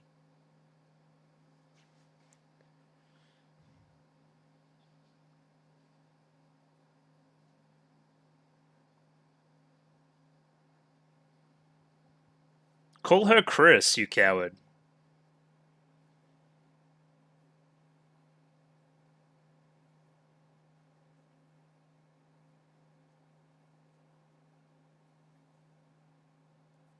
So our fighting is our link, right?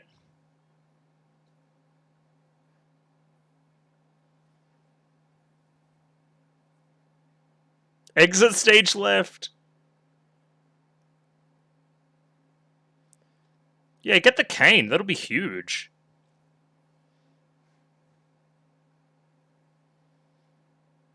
Because without the cane, he doesn't have to threaten, like, people. That's how I get dressed in the morning.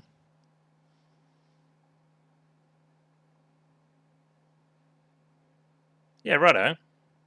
Alright, we got the cane. It's over there.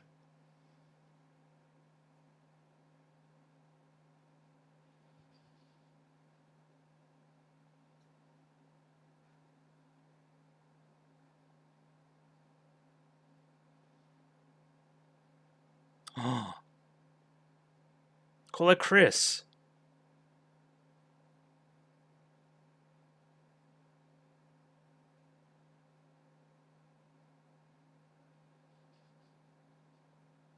Yes, that is it.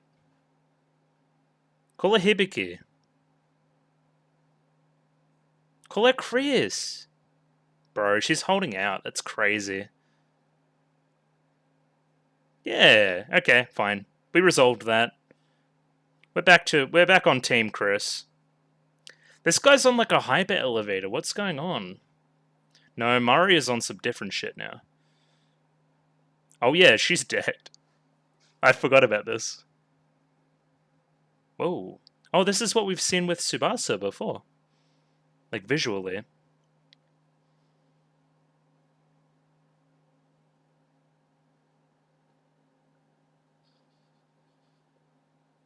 Oh shit.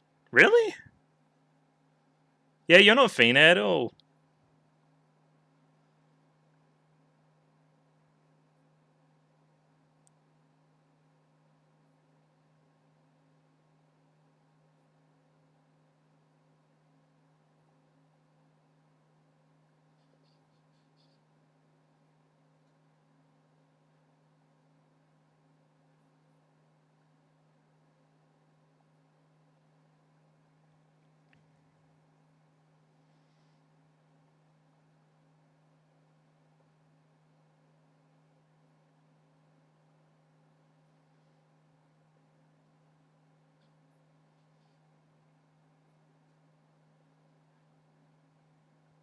Okay.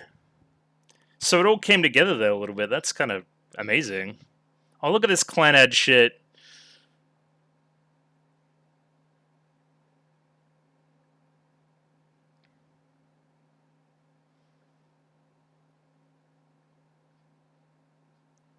Yeah, sick.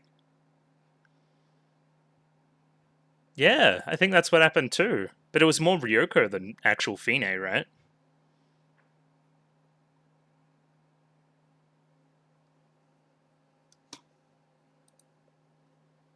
Let's save Mario together.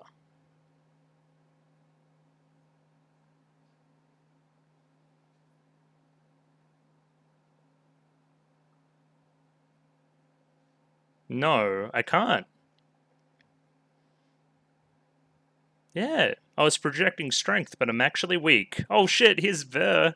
I was expecting to see Hibiki. Oh my god.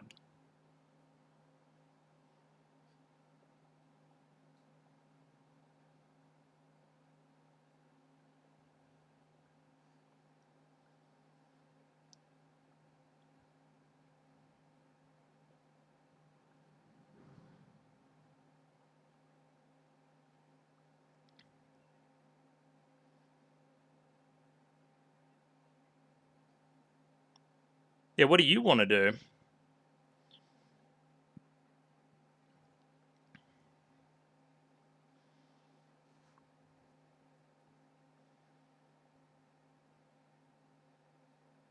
Whoa. Yeah, okay. Cool. Sure, go off. Also, Mum just got shot into the moon. I think I'm underrating that a little bit.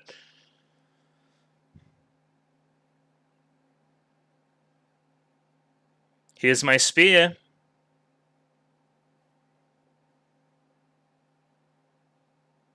Whoa! Okay, Hibiki.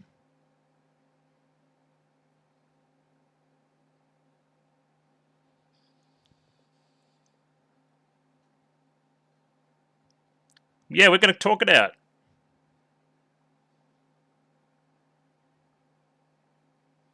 I'm kind of on Maria's side. Just kill Ver.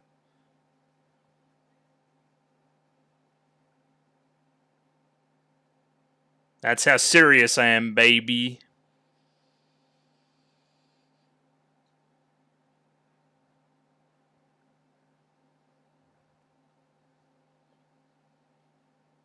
Don't give up on living. That's season 1 shit. Oh yeah, she's holding Gungnir. Get your shit stolen. Hibiki just hit a lick.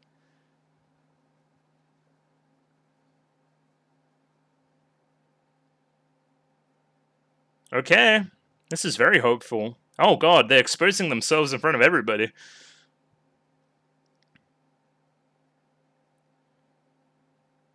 They're just watching it on an iPad.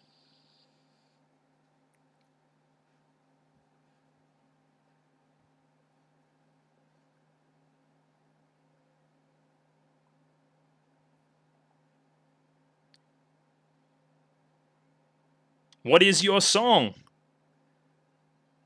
Yeah, do it, you're the best. Alright, I'm back, bitch.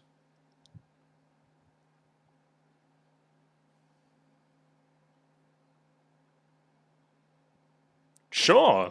And then the opening. Sick. Alright, sure.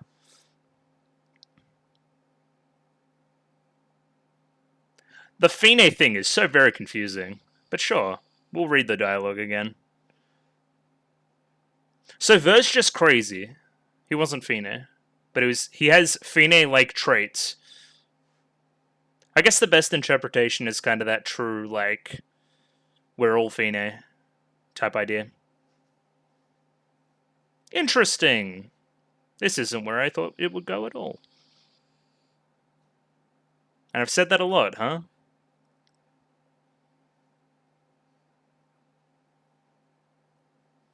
It's weird. How much more stuff do we have? You know what I mean? This feels like we're 5 minutes before the end, not 20.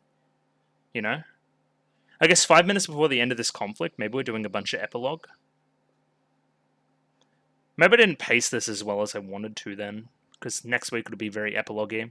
But I'll do the OVAs, so that'll supplicate a bit of it, I guess. Substitute is the correct word there.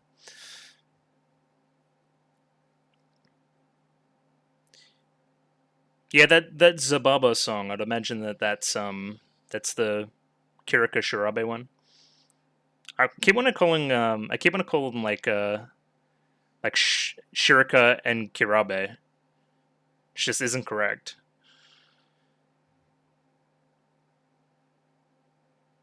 Radio jumping into a little bit of analysis on episode 12 of Symphogear G. Ah, yeah, Symphogear is really cool. That's basically my opinion on it. I feel like we're not hitting quite as high of a high as season 1. You know what I mean? We're kind of diving down pretty low, and then we've gradually just made our way up. It isn't all hopeless all the time. We just have, like, a victory, then a little bit of a failure, then a victory, then a victory, then a victory, then a little bit of a failure, then a victory. You know what I mean? We're not all simultaneously at our lowest point where Chris has died, Subasa's died, and we don't know what's going on with that. The dog's in the background, by the way. I don't know what it's doing. You know, it's a lot more smooth than that. I like Hibiki jumping up and stealing the Gungnir by grabbing the spear. I think that's pretty poetic. I like that. The whole Chris Tsubasa thing, I was just waiting for Tsubasa to call Chris, and that would have sent me, but it didn't. We're waiting on that one. We're holding off on it a little bit. Other than that, the Kirika Shirabe stuff's kind of confusing, but I think I get it. Like, Kirika died for... No, not Kirika. Shirabe died for all intents and purposes, right? And then Fine, who was actually inside both of them the entire time, sacrificed herself to let the others keep living on. So that's nice. I thought we were going to get a genuine death there, kind of what I've been predicting, where some of these characters will end up dying. But seemingly not the case. Seemingly we're going to keep the whole cast around, which is cool. Ver's just absolutely losing it completely and totally. Like, why did we ever trust this guy? And I think the Fine thing, it isn't... He's not Fine, right? Literally. But he's showing a lot of evil Fine qualities. The slapping, the vamping, the world domination, the lack of care for everybody else, the obsession with the moon, to the point where he shot Mum into the moon. I think, again, I'm underselling that. Mum's dead, and she got shot into the moon. That's kind of funny. Anyway, episode uplick here. Gonna go through it, see what I could see. It was a pretty good one, but yeah, I think we could have gone harder. I don't know. So we're doing the thing we did at kind of episode... Was it episode 12 last time as well? I'm trying to think back to it. Yeah, kinda. It was like the ending and then into the opening right at the end. We're swapping the two, and it's pretty cool. Again, I thought it made more sense last season. I think this is just kind of a repeat. Again, we're matching up that opening with a really, really terrific moment last time, where this time it's just like, oh yeah, that's cool. She grabbed the spear, she transformed, she got her power back. She robbed Mario of hers. She absorbed somebody else's power. Again, that's been set up throughout the season quite well, so I think that's a good culmination. It just makes sense. It doesn't really fit Hibiki thematically, but we're going to see how they twist it. We're taking the responsibility away from Maria, but Maria is still going to have some agency in the plot, I believe, leading into the last episode. But yeah, she can take stuff, and it wasn't the relic doing that, that's just Hibiki doing that, because she's got no relic at the moment, which is kind of a big revelation as well. I guess the more I think about it, it is pretty good. I guess you can't go for, like, world-ending catastrophe, many characters dying, everything looking bad, like the world is about to end type vibes 2 seasons in a row. So I think they do a good job twisting it. I think it works. Especially, yeah, it's the marrying of Maria and Hibiki's character arcs this season in a pretty cool way. Yeah. I'm sure some other people can speak to it more, having watched the show multiple times. It's probably set up quite well. It doesn't feel jarring, is my point. Anyway, on with the episode proper. We get the first look at this little beeping necklace. It was one of the first things I noticed. It's a difference in her character design. It's a bomb collar. It's going to go off if she disobeys Ver. This is how Ver is manipulating Chris, but Chris and Tsubasa see through it because they trust each other. They see through the chaos. They see through the fakes, the corruption, the lies, all these kind of things. Yeah, because they're good friends. And they trust each other, especially when she calls her Kazunari-senpai. I think it's Tsubasa Kazunari. The other thing I've noticed here is that we're doing Chris's ED, which is in character, so this is what she's thinking at the moment, so it's probably worth another read. I still have the courage to walk forth as long as there is meaning to our meeting here. I won't let others carry my cross anymore. Talking to Solomon's Cane there a little bit. Even after you let go of my hand, your warmth lingers, which I hold on to when our promise isn't enough. Yeah, okay, I guess that tracks. It's not really specific to the scene as much as I thought it would be. We're basically getting the motivations here between the two fights that we saw last episode, right? We're getting, hey, what are you thinking, Kiriko? What's on your mind? And she spills the beans, and also we're getting Chris talking to Solomon's Cane and bearing her cross. She wants to stop war and save people. Ver's gone, hey, I'm going to give you Solomon's Cane. You can make sure that doesn't fall into anyone's hands ever again. Massive cause of human death, gone. And all you have to do is give up some stuff. But also, I'm going to put this bomb collar on you, and I'm going to use it to corrupt you. So, look forward to that. The clouds we see are two sides of the same coin, but even so, the sky we live under is the same. Okay, so even though we have different problems, we still live in the same world and under the same circumstances and should cooperate. Okay, that works. Either way, they talk about receptor children. Hey, but they're bringing that up again. Either one of us could be Fine, so there's always been a chance that it would be me, and that just causes Shirabe to double down even more, and Kiriko to double down, and then they just spiral, and yeah. Their whole scenes are like them fighting each other, like, super hard. Like, they love each other so much that they're gonna swing deadly weapons at each other. So much. They're really buying into this whole Ver thing. I will never forget that. I'm sure that saying goodbye doesn't have to mark the end. Okay, that doesn't really match at all. We're not saying goodbye to either of them. But I can't allow my dear Kiri to be tainted any further, and the use of Daisuke. I love that love, baby. They love each other so much. No, I love you even more. I daisuke you even more. That's why I'm fighting to protect the world that holds the people I love. Why don't you understand? In doing so, I'm going to kill the people I love. Like, what? I get that. Okay, you're all hysterical. You're not thinking straight. But just hug it out. Come on, ladies. Like, what are we doing? Anyway, what was that ability? Emergency Phase style Twin Moon Karma. Of course. And she turns into a bit of a helicopter. It will forever be my compass. I won't turn back until we meet again. And the girls just duke it out, really. They're going to fight for most of the episode, so look forward to it. This episode's called Piercing Spear, and we find out later, going near, spear. I'm going to grab hold of the spear. I don't think we can twist anything else into spear. I guess Shirabe gets stabbed. That's something. So this is what Genja was talking about before. We're not going to get upstaged. We're going to drive in and try to help as well. I can't believe how much trouble my pupils have caused me. Shouldn't you be happy that providing you with opportunities to be, put into action, thrust into action, right? They're surpassing even your expectations of them. That's good. So Maria needs to channel her song into the thing to stop the moon, to sustain the curse of Balal, to keep the moon in the air, that kind of bag. And she's going to use her song to do it. Her song, as well as the song of everybody all around the world. But we see there's not everybody singing, only a few. Ataba and the gang, they can certainly sing.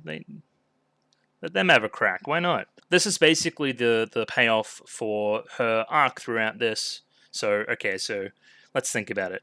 We've gone from the start, pretending to be Fine, then we soften a little bit, then we think about Serena, then we go to Ver, we double down, then we kill a bunch more people, and then we realize that it was all for naught because Ver's a psycho.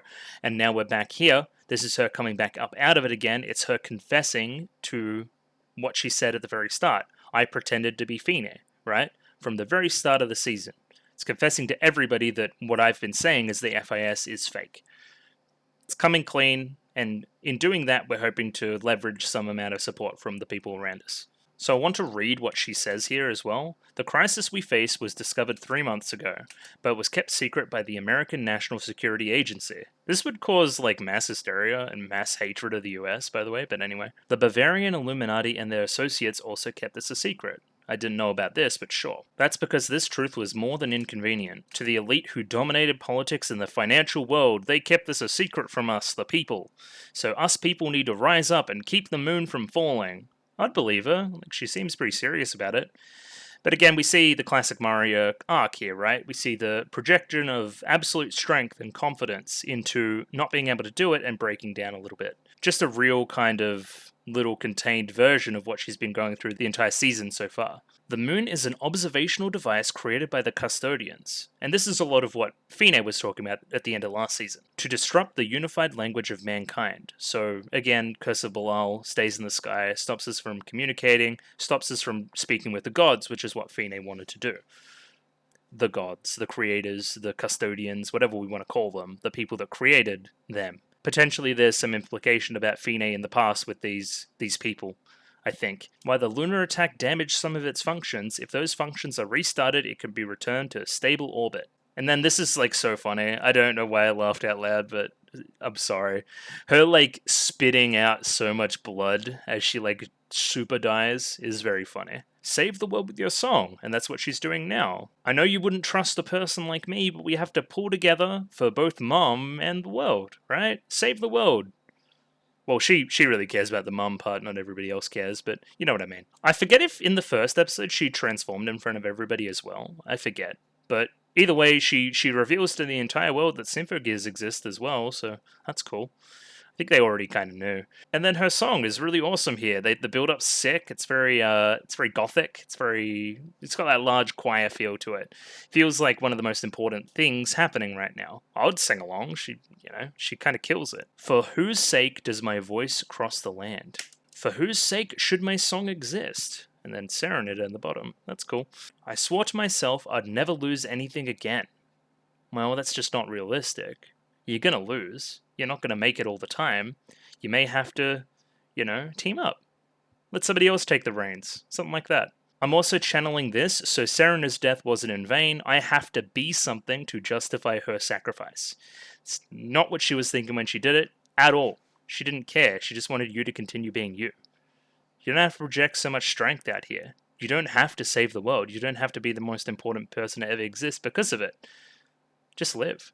I think that's what she wanted. How I wish the miracle of my love would smash my sad fate. I thought that said sad face, and that was going to be quite weird, but sure. How I wish as well. It doesn't occur, you know? Heed me, all who struggle, live and fight. Let me hear your loving cadenza.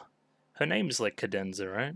And then we cut to Hibiki here. Hibiki spends a lot of this episode kind of running, just jogging up to where she needs to be, getting into place, really. She's pressing forward, baby, doing protagonist shit. Ver's losing it. He's like cradling Solomon's cane like a baby. He's still got his furry arm. If you don't take her down soon, you'll never get the toy I promised. Hence Solomon's cane, hence we click why Chris has been doing what she's been doing. It's a very good temptation from Ver, I must say. The realization somewhere here along the way that their power together is stronger than whatever Fine's got, whatever Ver's got, is great. I think it's great.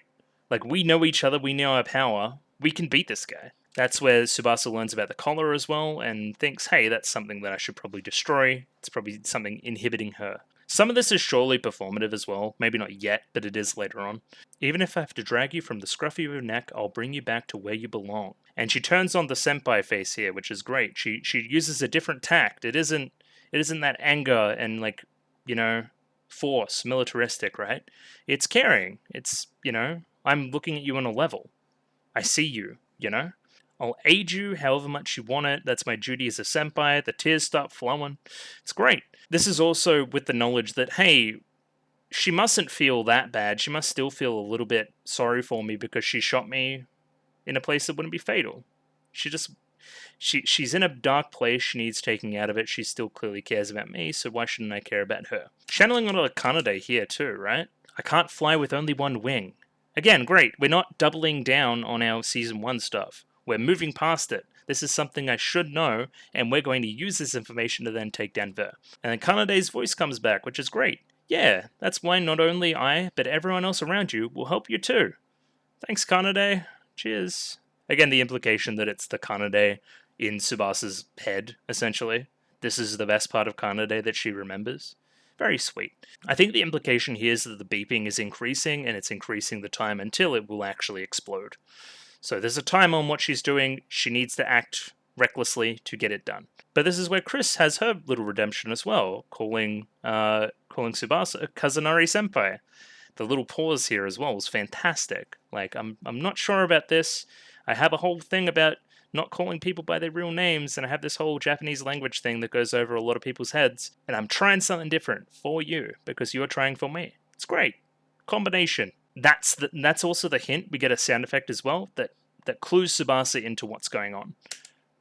We're going to use the combo we've been practicing all this time, and we know our moves so well, each other's moves so well, that this will never hit, and we're going to be fine, and then we can just kind of turn our gears off and everyone will think we're dead. Yeah, the looks they exchange too, like the smiles, they know what's going on. It shows a level of trust. They can go all out against each other. And Virgo's crazy here, like says like yippee and shit. Look at this guy. Yeah, they fooled him good. I don't know, yeah, they must have just turned them off, because Amino, Habakiri, and Ichival have disappeared from our radar. So we jump back into this Zababa song from last time as well. I'll continue reading the lyrics. And yeah, we're still doing this thing where it's a duet, we're combining, we're fighting, we're singing together, it's all very lovely, we love each other, we hate each other, we're fighting, we're not fighting, we're saving, Fine's saving one of us. There's a lot going on. Anyway, I'll prescribe the ones who won't surrender a good medicine. And surgery is near. I'll show no mercy and uninstall my emotions. Then Kirika jumps in. The sound of clashing swords somehow turns into a sad rhapsody. I'm sad that we're fighting. You can stop writing. And she's got this real Sigma type grind set, I guess we could call it. Yeah, Shirabe's fighting style is one of the cooler fighting styles in the show, I think. Especially, get very creative with the whole ear thing. I'll rescue you from your cage with a kiss that cuts you in two. Again, yeah, I love you, I hate you, I love you, I hate you. Try to scream, try to cry, call my name. I'll cut it all to pieces. I guess they're both singing this line together. I'll try to tell you my love. It's gone critical, but it's hard. I have to face it. I don't need to hold back. This, again, I'll reiterate my thoughts before, just so impressive. Like, again, these lines here match to these lines back here, where these lines match to the lines back here as well, but this line also makes sense together. I'll give my love a chance and go all in. You know what I mean? That's so cool. I know my love is rampant and out of control, and keep in mind that I know. And I want to tell you that I love you. I know, and I want to tell you that I love you, and it also works as the rest of the line too. We are the sun and the moon. I think there's something in their names with sun and moon as well, right? Bound forever together by the light of our destiny. On top of it just being a cool fight too. It's just awesome. I will note that in Symphogear we have this real rhythm of sing, sing, sing, sing, sing. Cut the scene, cut the music. We're going to stand next to each other and we're going to talk about some stuff for a while. It's not bad by any means, it's just a little bit predictable. I don't know. And this is where we're all going to double down. We're all going to take Linka and yeah, we're going to power up. And again, this is like, I'm gonna put my life on the line here. Are you gonna put your life on the line here? Of course I will. I love you that much, and I also want you to stop that much. I love you that much, and I also want you to stop that much. You know what I mean? Very complicated, very gay feelings between these two characters. So they both take the drug, and then they kind of, again, harmonize in singing their little superb songs here. And then the eye's serious. I'm gonna kill you. It reaps the very soul of the opponent. I'm literally gonna kill you. Again, reaps the very soul of the opponent. Whose soul is also within the both of you? I don't know. Maybe it's Fine's. So I was wrong on the whole the prediction thing. But I think the solution they have here is pretty cool too. Question, and don't answer it if it's spoilers, but does this mean that Fine is just like gone? Forever? That's a little bit crazy, right? I think it is. I don't know. The world which I dream can't exist without you. All very romantic, all very hateful. She does turn into like a giant transformer monster though, which is pretty cool. Again, this stance is very protective, where Kirika's all very attack. I'm going to protect you even if I get taken over by Fine's soul. By protecting you, I'm going to stop you here and now, and then I'm going to take this power and save everybody, and then I won't become Fine. Again, you're very hysterical, but sure. She is flying on the air through like a broomstick scythe though, which is really sick.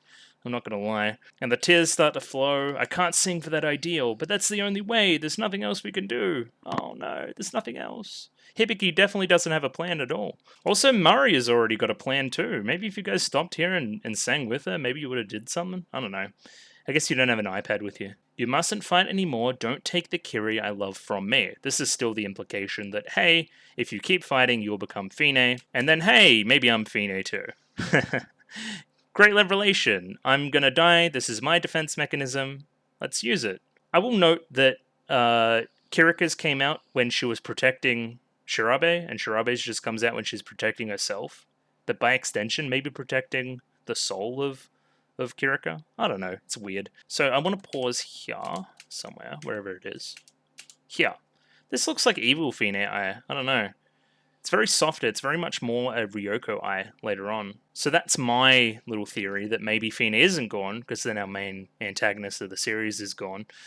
Maybe it's Ryoko that's sacrificing, and then only the evil Fine is left. I don't know, maybe we will certainly see in the future. We definitely need an antagonist, and I don't know how else we can do that without the threat of a Fine, at least. Unless we just find somebody like super evil like Ver. I don't know. So this is the big revelation for Kirika, like Maria had, right, in the last episode. Everything I've been doing up to this point has been based on a bit of a lie. I've been trying to keep you alive and forcing you into combat and turning you more into Fine as a result. I just wanted you to be happy, but all I could do was make you cry. It's true. It's a big clash of contradicting emotions right now. I'm such a bad girl. I just want to disappear forever. And learning this information causes a suicide attempt, which is another thing I probably undervalued in the episode. And of course, in trying to end your own life, like you were trying to end Kirika's before, Kiriko jumps in and saves you. Again, it's all almost Shakespearean. It's all very contradictory, big contradicting, strong emotions between our two characters here. I do like how we're going for photo negatives a lot too. We did another one back in the day. It's a choice. It's a little bit cheesy, but I do enjoy it. It fits with Symphogear. Either way, she's dead. Like, she actually dies. She doesn't, but she dies. Like, her soul was being taken. Can we imply something about this kind of blue, watery place, too? Because we see that back in Season 1, when Tsubasa's on the brink, and then she gets pushed back up out of the water by the thoughts of Kanade. Was she potentially going to die there? Was she in that much strife? Maybe. That's cool. A little bit of kind of after the fact world building there.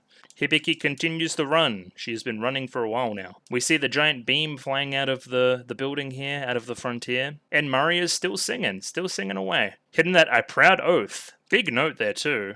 You can definitely hear the Mio from Kaon in that too. That's great. And great here. Okay, so we've dropped our front. It wasn't enough. We didn't do it, and I'm going to show physical signs of exhaustion and weakness.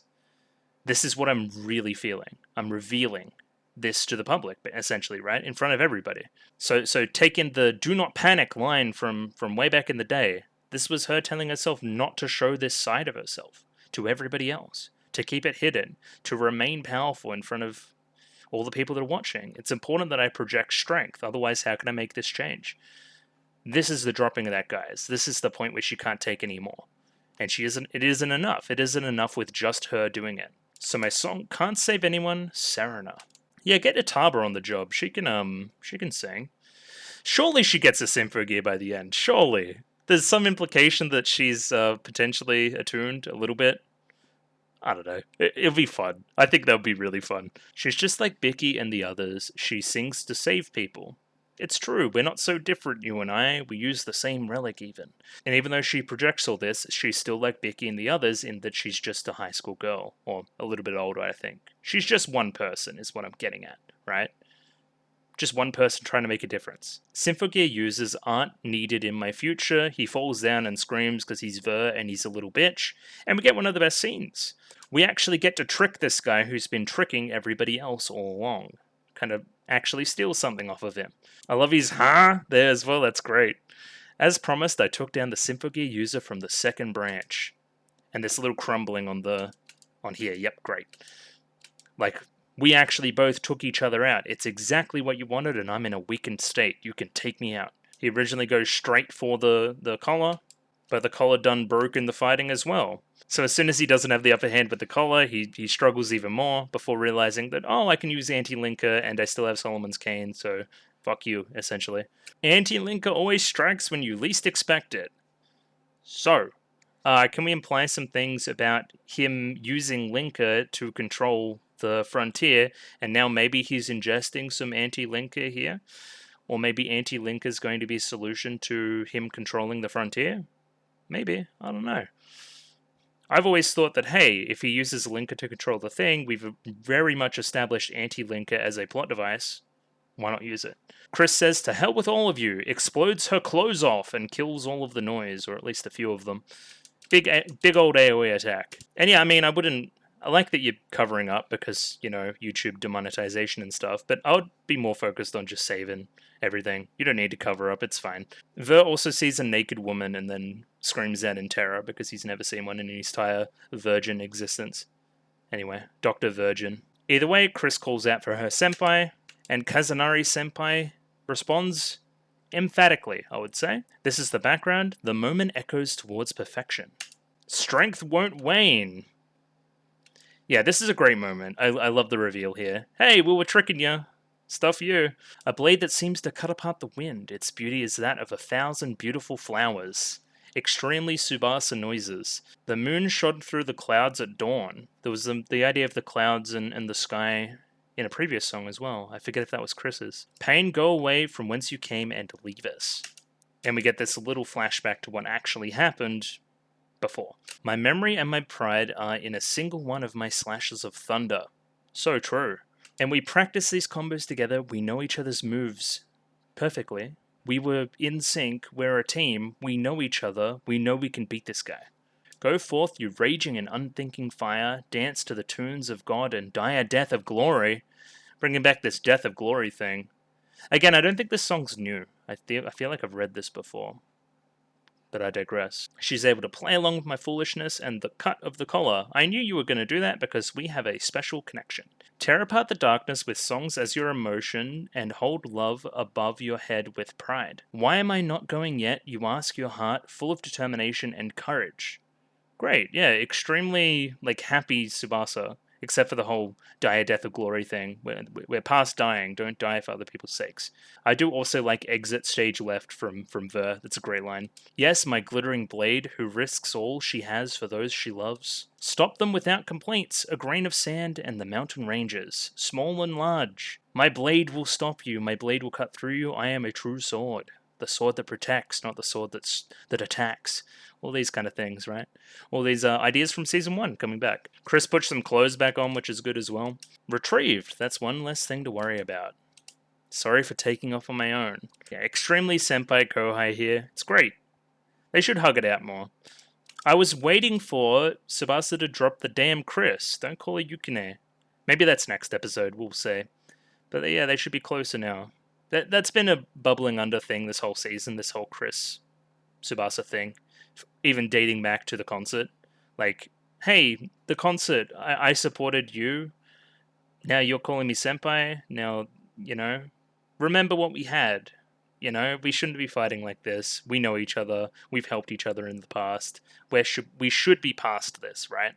We broke through this little curse of confusion, and we trusted in each other, and we made it through. And the little blush here, of course, because it's very gay. Oh, the little look away too. Perfect, like, tsundere stuff. We love it. Now let's go meet up with Tachibana. She never makes any sense, does she? But that's why I'll always belong by their side, because they don't make sense, and I don't make sense, and none of us make sense, but we're together, and that's what's important. The place that I can call home. And then Ver's on like the space elevator back up to ruin everything. Time to pit Maria against them. I'm gonna use my last piece of, manipulation and corruption to get Maria to fight everybody. But Maria's progressed past that. She's already at a pretty low moment right now. But she wants to kill you. That's different. Because you kill Mom. Oh yeah, we also forgot in that whole thing, I did it twice now. I forgot that she died, which is something that I did twice. That's funny. And as this is happening, we get our water idea sinking to the bottom of the ocean until we're caught by a shadow in the water. It's Fine, baby. And it seemingly actually is Fine. Like, the voice is Fine, I believe. Well, I hoped I could just lay low like this without taking over anyone's soul. So you didn't want to take over people's soul. It was just happening, right? This is like the good side of Fine. Like, this is very out of character if the Fine we know isn't still around. But I guess it wasn't meant to be. I can't move on after taking a fatal blow like that. So Fine is taking the fatal blow in Shirabe's stead.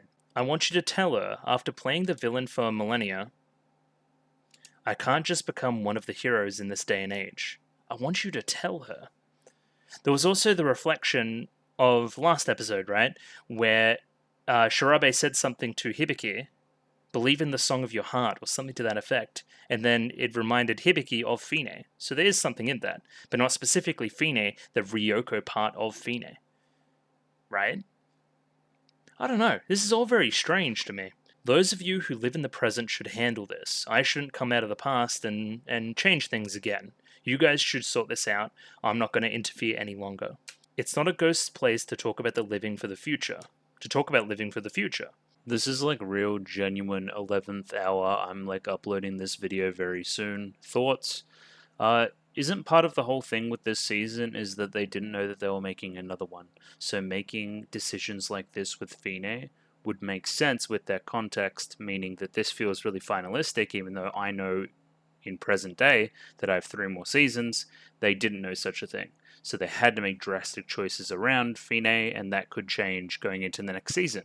I think something like that is actually the case. And then we get our big Clanad star balls of light, of life. And then we see a miracle, baby. It turns out my weapon didn't kill my best friend / girlfriend / wife. She's going to be okay.